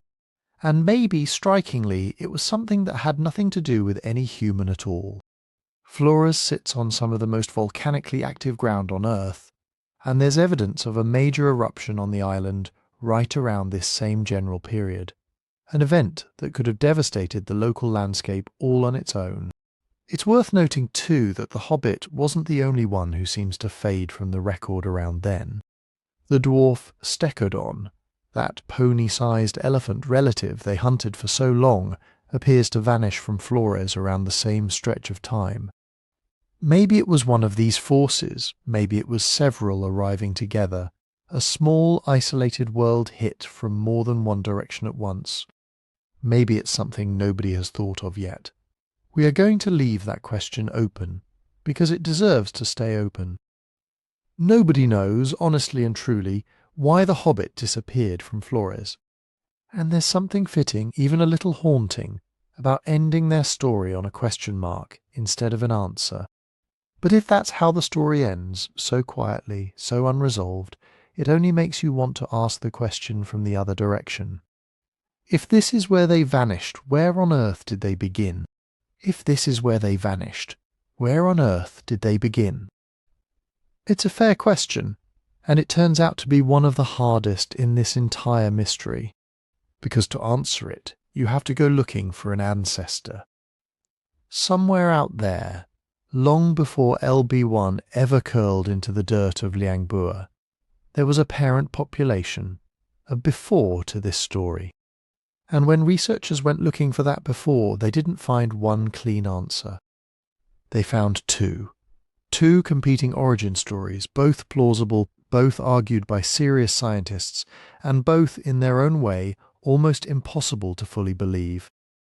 The first story is the tidy one, the one that fits the textbooks most comfortably. It starts with Homo erectus, the great walker.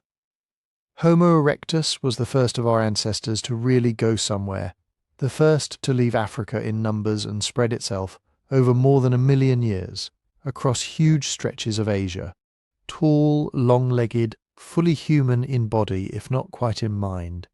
Erectus is the species you picture when you picture the first true human explorer. And here's the part that makes this hypothesis so appealing. We don't have to imagine Erectus in the neighbourhood. We know it was there.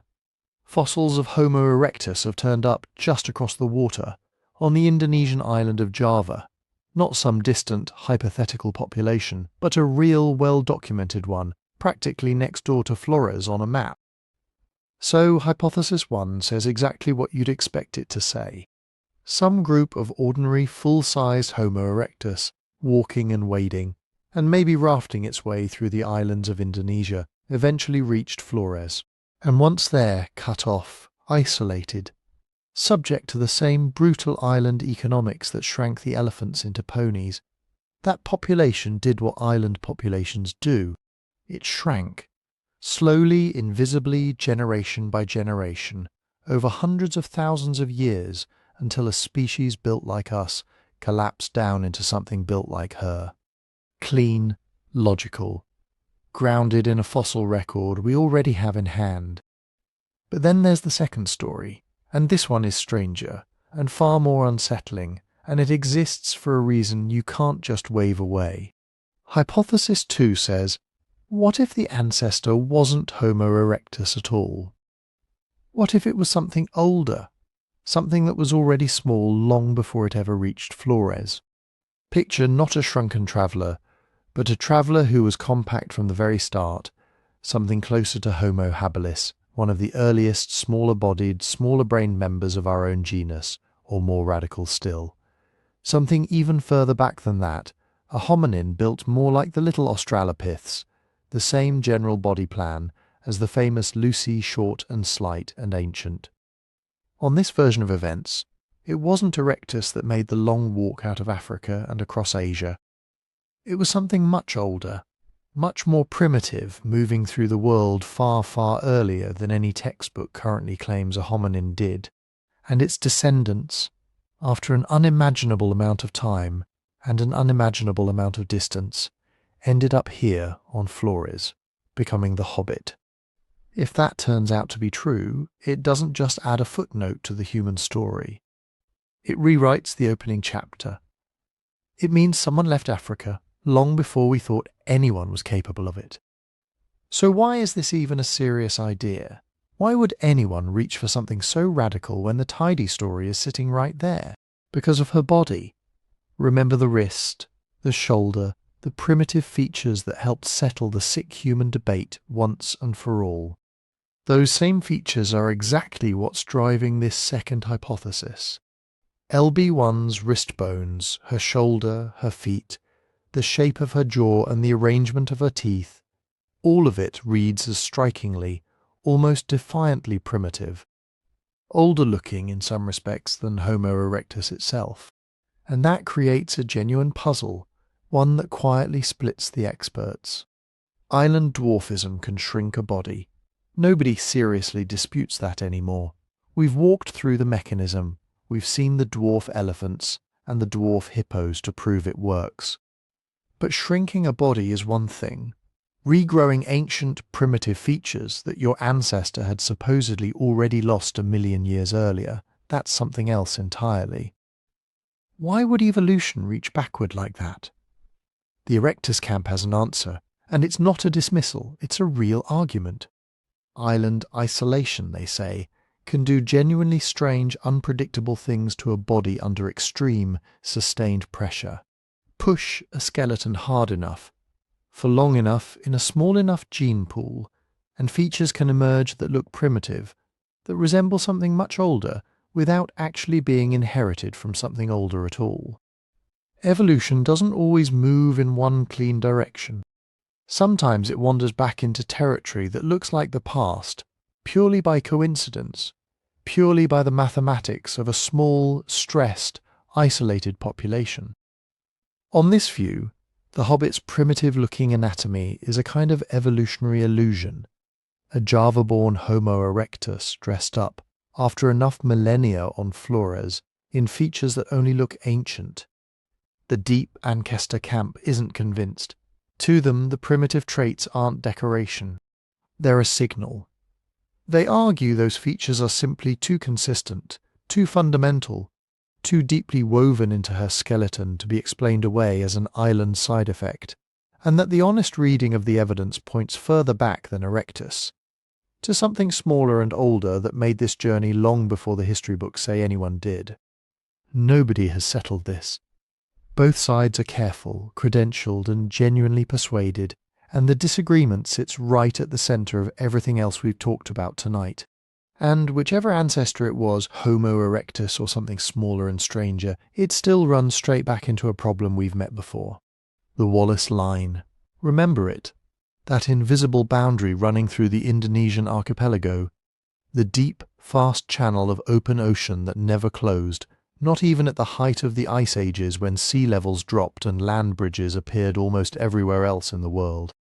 Whatever hominin made it to Flores first still had to get across that water. No boats, no plan, nothing in the archaeological record that looks like deliberate seafaring at that depth of time. So how? The leading guess. And it is genuinely the leading guess, honestly, offered with a shrug attached, is accidental rafting. Picture a tsunami or a sudden flood, or a violent tropical storm tearing loose a tangle of vegetation, a mat of fallen trees and roots and debris, and sweeping a handful of individuals out to sea, clinging to it, terrified, with absolutely no intention of going anywhere. And then, against every reasonable expectation, that raft drifts, and it doesn't sink, and it eventually washes up on the shore of Flores, delivering a few stunned survivors onto a strange new island. It sounds almost too absurd to take seriously, but it may be the least absurd explanation available, and it isn't as far-fetched as it first sounds.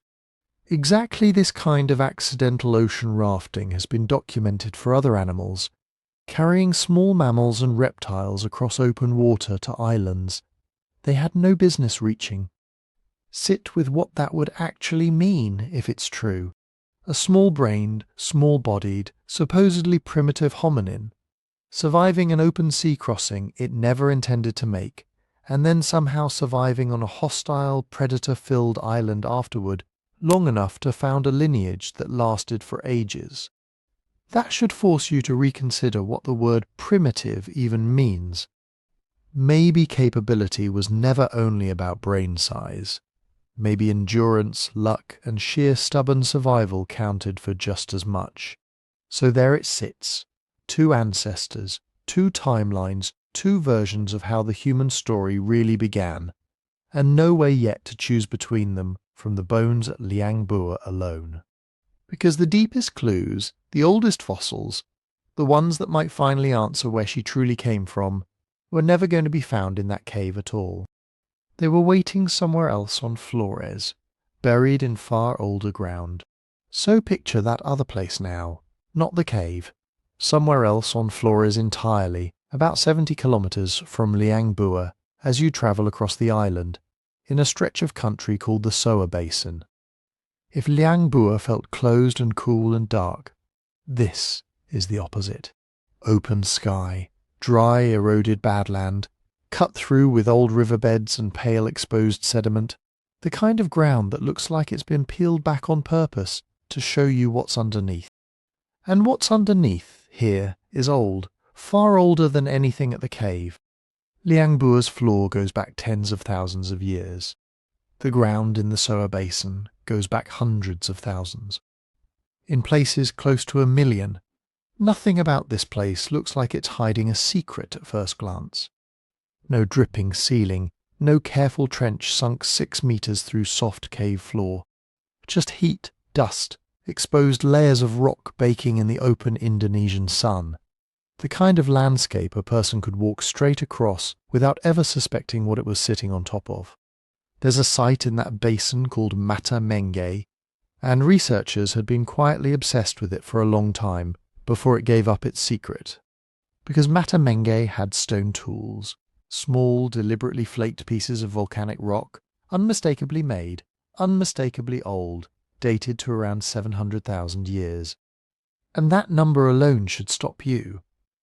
700,000 years ago, something with hands and a plan was sitting on this island, striking rock against rock, making tools. Some of the evidence for tool making on Flores pushes back even further, creeping up toward 1 million years.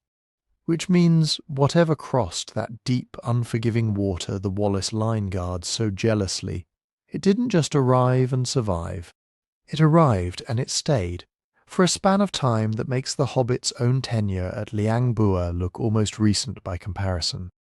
But for years that was the whole story, and it was an infuriating one. Tools with no toolmaker, you had proof that something intelligent, something capable, was working stone on Flores the better part of 1 million years ago, and you had absolutely nothing to tell you what it looked like. No skull, no bones, no face to put on the hands that made those flakes. Researchers knew someone had been there, they just couldn't find them. Year after year, field season after field season, the basin kept handing over more flakes, more worked stone, and never once a bone to go with it. Imagine spending decades convinced a person is standing just out of frame and never once getting a look at their face. Then in 2016, the ground finally gave something up. Excavations at Mata Menge turned up actual hominin fossils at last, and they were modest in size in every sense of that word.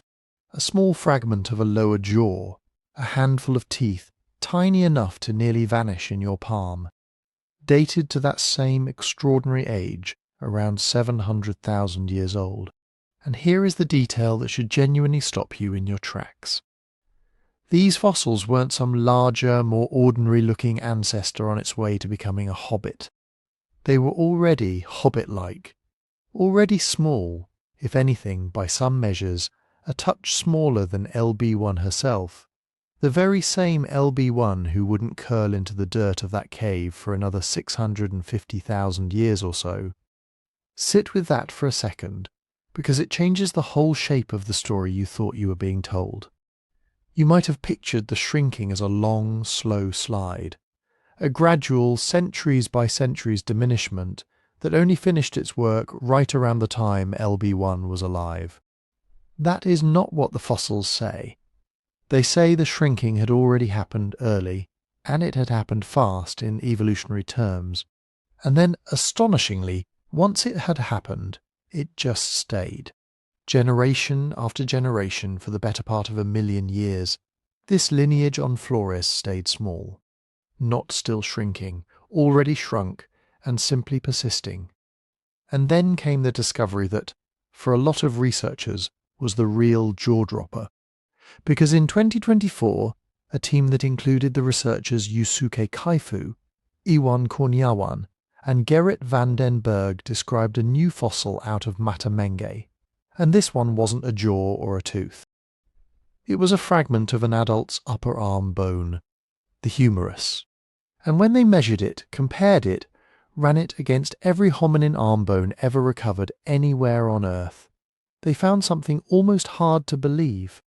It is, as far as the fossil record shows, the smallest adult upper arm bone ever found belonging to a member of the human family anywhere in the world. Not the smallest on Flores, the smallest period. From the size of that one fragment, the researchers estimated the adult it came from stood only around 1 meter tall, maybe even a little under that, which means this individual, who lived roughly 700,000 years ago, may have been shorter than LB1 herself, shorter than the Hobbit who wouldn't exist for hundreds of thousands of years yet. The find was published in the journal Nature Communications in 2024, and it's worth just letting that sink in for a moment before you move on. The oldest members of this lineage that we have ever found, the ones closest to wherever this whole strange story began, are also the smallest ones we've found. Not the biggest ancestor slowly shrinking down to a small descendant. The smallest right from where the fossil trail starts.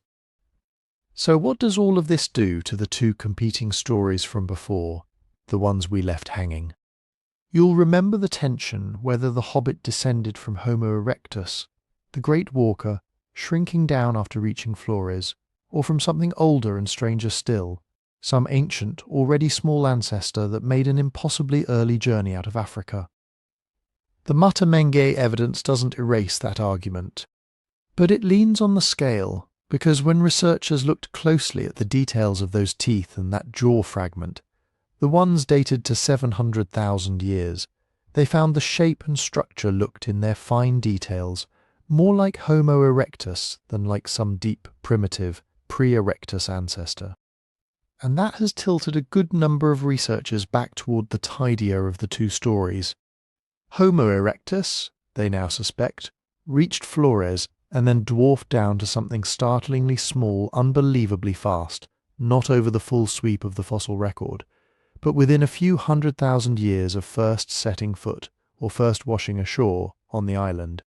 Faster than almost anyone would have guessed evolution could work on a human body. Is that settled? No. Honestly, no. The balance has shifted, but the argument isn't closed, and some researchers still aren't fully convinced that erectus alone explains everything primitive still lingering in the Hobbit's skeleton. This is still, in places, an open question, but it's a question that's tilted, and tilted hard, in one direction by a jaw, some teeth, and one small fragment of arm bone pulled out of dry ancient ground in the Soa Basin. Now step back and just feel the size of what you're actually looking at. Put the two ends of this story next to each other. A lineage that may have reached Flores, shrunk down almost immediately into something barely a metre tall, and then simply stayed that way, tiny, isolated, quietly persisting for something close to 1 million years. An entire self-contained experiment in what a human being can be, running on one island, generation folding into generation, while the rest of the human story, our story, unfolded an entire world away, utterly unaware that this was happening. 1 million years is longer than our own species has existed several times over. Empires rise in a few thousand years and crumble to dust. This lineage simply endured, quietly, on one small island, for a stretch of time so long it barely fits in the imagination. And for nearly all of it we knew nothing about them at all. Not one written record, not one story, nothing but stone tools scattered through dry hillsides and a few impossibly small bones waiting patiently in the ground for someone to come looking. And here's a thought to carry with you as you drift further towards sleep. Flores, it turns out, may not have been the only island quietly running an experiment like this one. Because in 2019, researchers announced something that should send a small shiver through anyone who's been following this story closely. Hundreds of miles north of Flores, on a completely different island, in a completely different country, they had found another one. Not another Hobbit. Something else. Something new, and yet unmistakably, hauntingly familiar. The island is Luzon in the Philippines. The site is a place called Calao Cave, and inside it, researchers recovered teeth and a handful of small bones belonging to a hominin nobody had ever named before. They called it Homo luzonensis, and when they dated it, the bones came back to at least somewhere between 50 and 67,000 years old, though the lineage itself may stretch back further than that, small, mysterious, and built once again from that same unsettling mosaic we've come to recognize on Flores, some features that look startlingly ancient sitting right alongside others that look almost modern, stitched together into one small body that fits no clean category at all. Now, to be clear, This is not the Hobbit. Homo floresiensis is its own species, its own island, its own separate story, as far as anyone can tell, an entirely independent case. Nothing found so far links the two directly, no shared ancestor reaching across the water between them, no evidence they ever knew of each other's existence. Two little islands, a long way apart, each apparently running its own private version of the same experiment, and neither one aware the other was happening at all. And once you let that sink in, something shifts in how you think about the Hobbit herself, because for years Homo floresiensis looked like a fluke, a one-off, some strange accident of geography and isolation that happened, somehow just once, on just one island, and nowhere else on Earth. That was always part of what made her so hard to believe. But now there are two tiny, mosaic, island-bound humans discovered on two different islands, evolving in isolation, at least broadly around the same window of deep time. And two is not an accident anymore. Two is the beginning of a pattern. So picture the region itself for a moment. Island Southeast Asia, that enormous scattered archipelago strung out between mainland Asia and Australia, thousands of islands, some of them huge, most of them small, separated from each other and from the mainland by channels of water old and deep and often impossible to cross without help. Now imagine that scatter of islands, over hundreds of thousands of years, quietly stranding small groups of early humans here and there, again and again, each population marooned on its own patch of land, cut off, left to work out its own answer to the same brutal island arithmetic. Shrink, adapt, survive or don't. How many times did that happen? Nobody knows. That's the honestly unsettling part. We have found two, Flores and Luzon, two islands out of thousands. And the ones we found are only the ones where the right cave happened to exist, where the right sediment happened to preserve bone instead of dissolving it, where somebody happened to dig in exactly the right spot at exactly the right depth. Think about how much had to go right just to find LB1, just to find that jaw at Kalau Cave. Now think about every island where none of that lined up, where the cave collapsed or never formed, or the bones simply rotted away in acidic soil before anyone with a trowel ever arrived. Somewhere out there, in this hypothesis, may be a whole lost archipelago of little humans we will never recover. Cousins we'll never meet, not even in the fossil record. Entire quiet island lives, lived out completely and finished completely, without leaving so much as a tooth behind for us to find. Sit with that thought for a moment, because it is, in its own gentle way, one of the eeriest ideas in this whole story. And here on Flores itself, there's a stranger footnote still, one that belongs less to science and more to memory.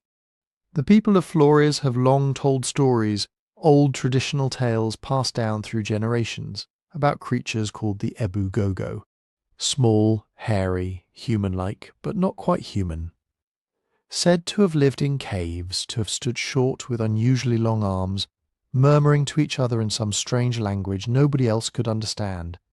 And according to the stories, they lingered on Flores until surprisingly recent centuries, long after you'd expect any such creature to have vanished from the world.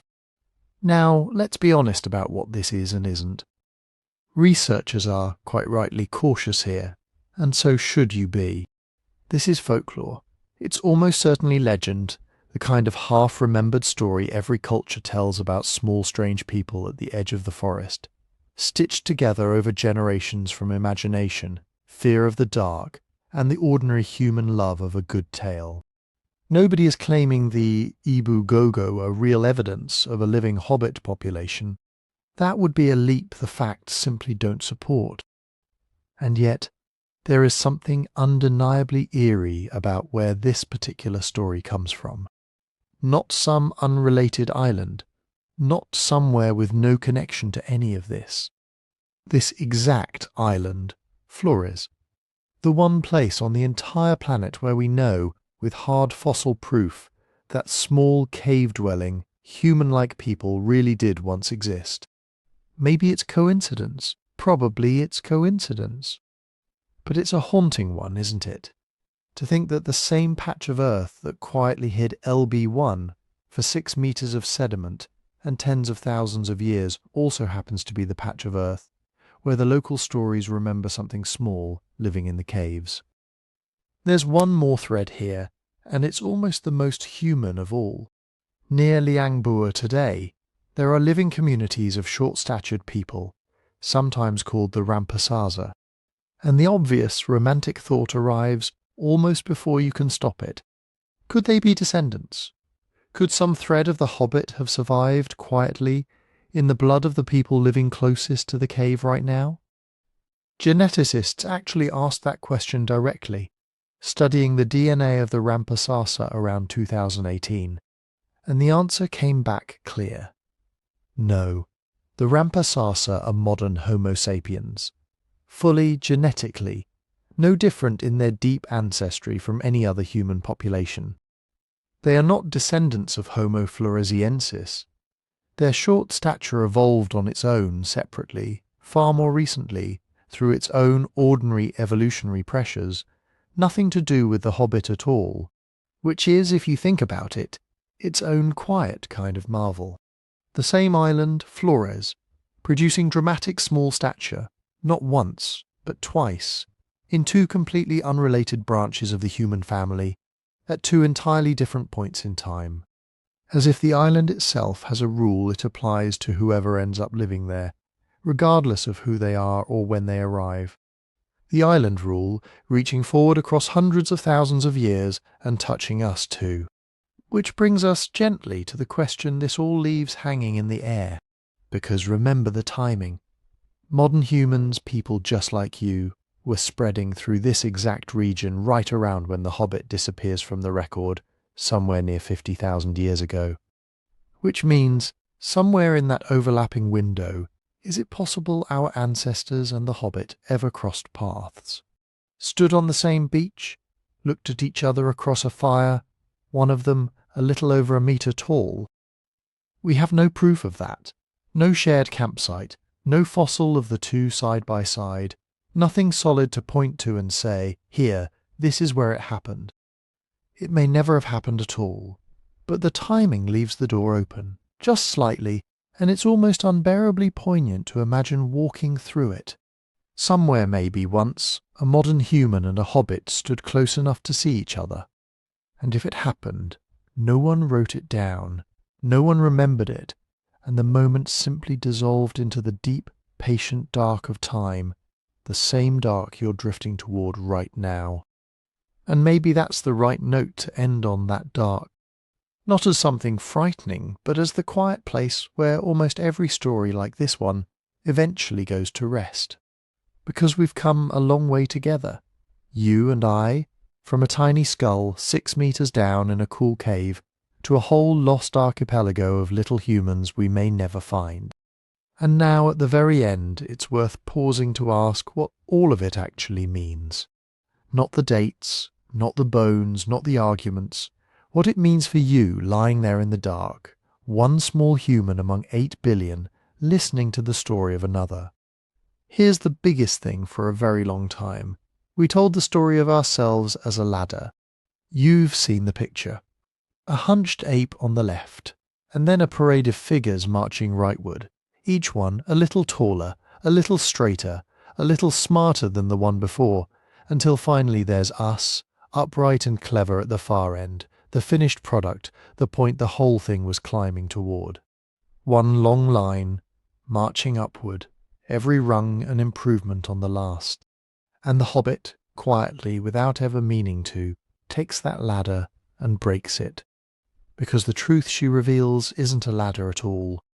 It's a bush, a tangle, a wildly branching thing, with limbs going off in every direction, most of them ending in the dark.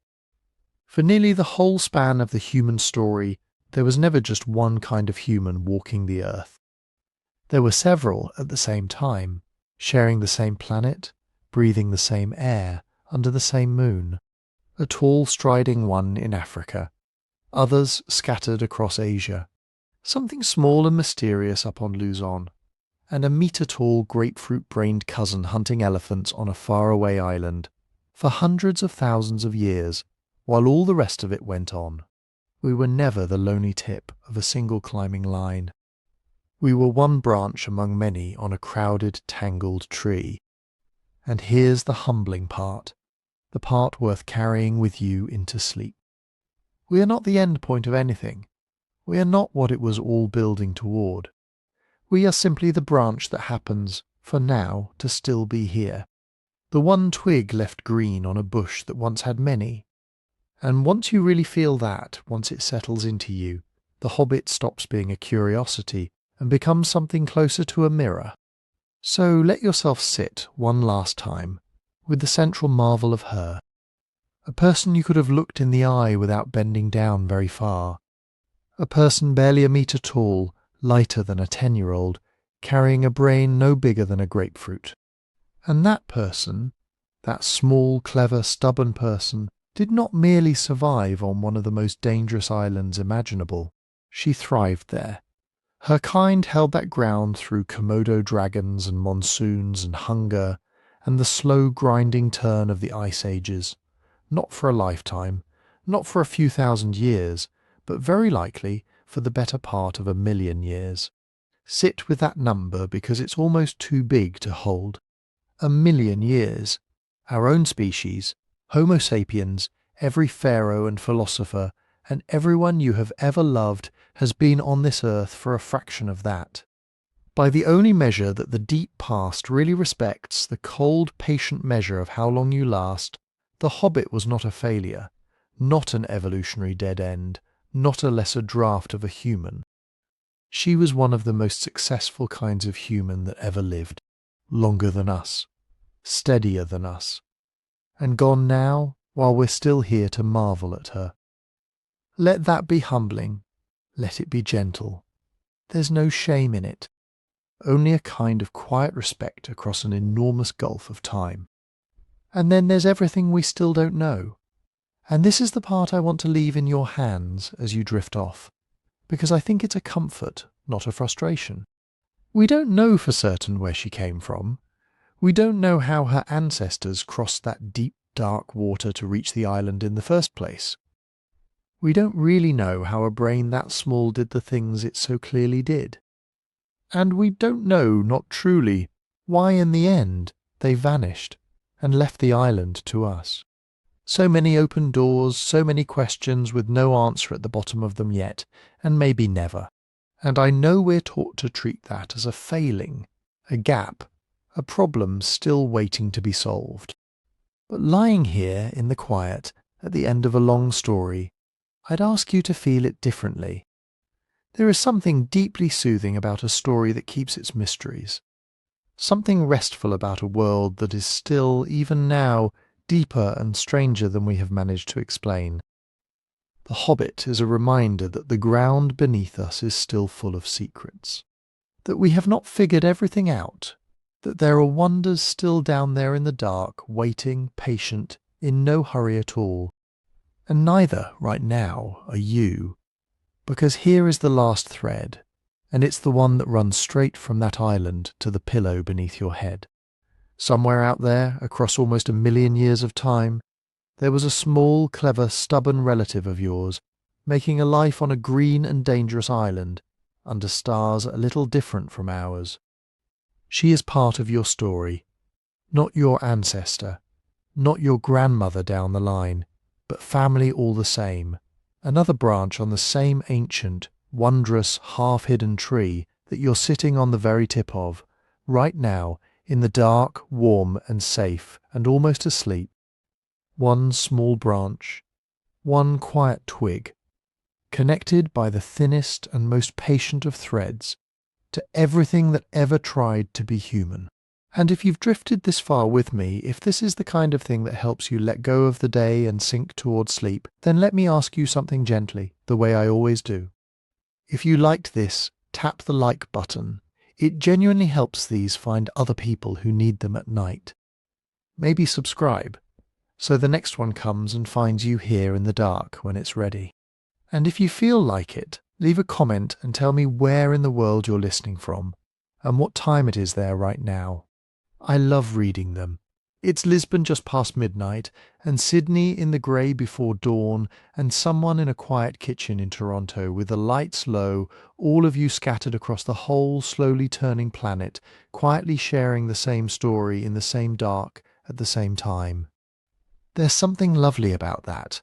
All these little branches, all these small lives, all listening together. So that's the Hobbit. The 1-meter human with the grapefruit brain who lived and hunted and endured on a faraway island for longer than we have existed, and then slipped away and left us wondering. You can let all of it go now. The dates, the arguments, the bones, the deep water. You don't have to hold any of it. Just keep, if you like.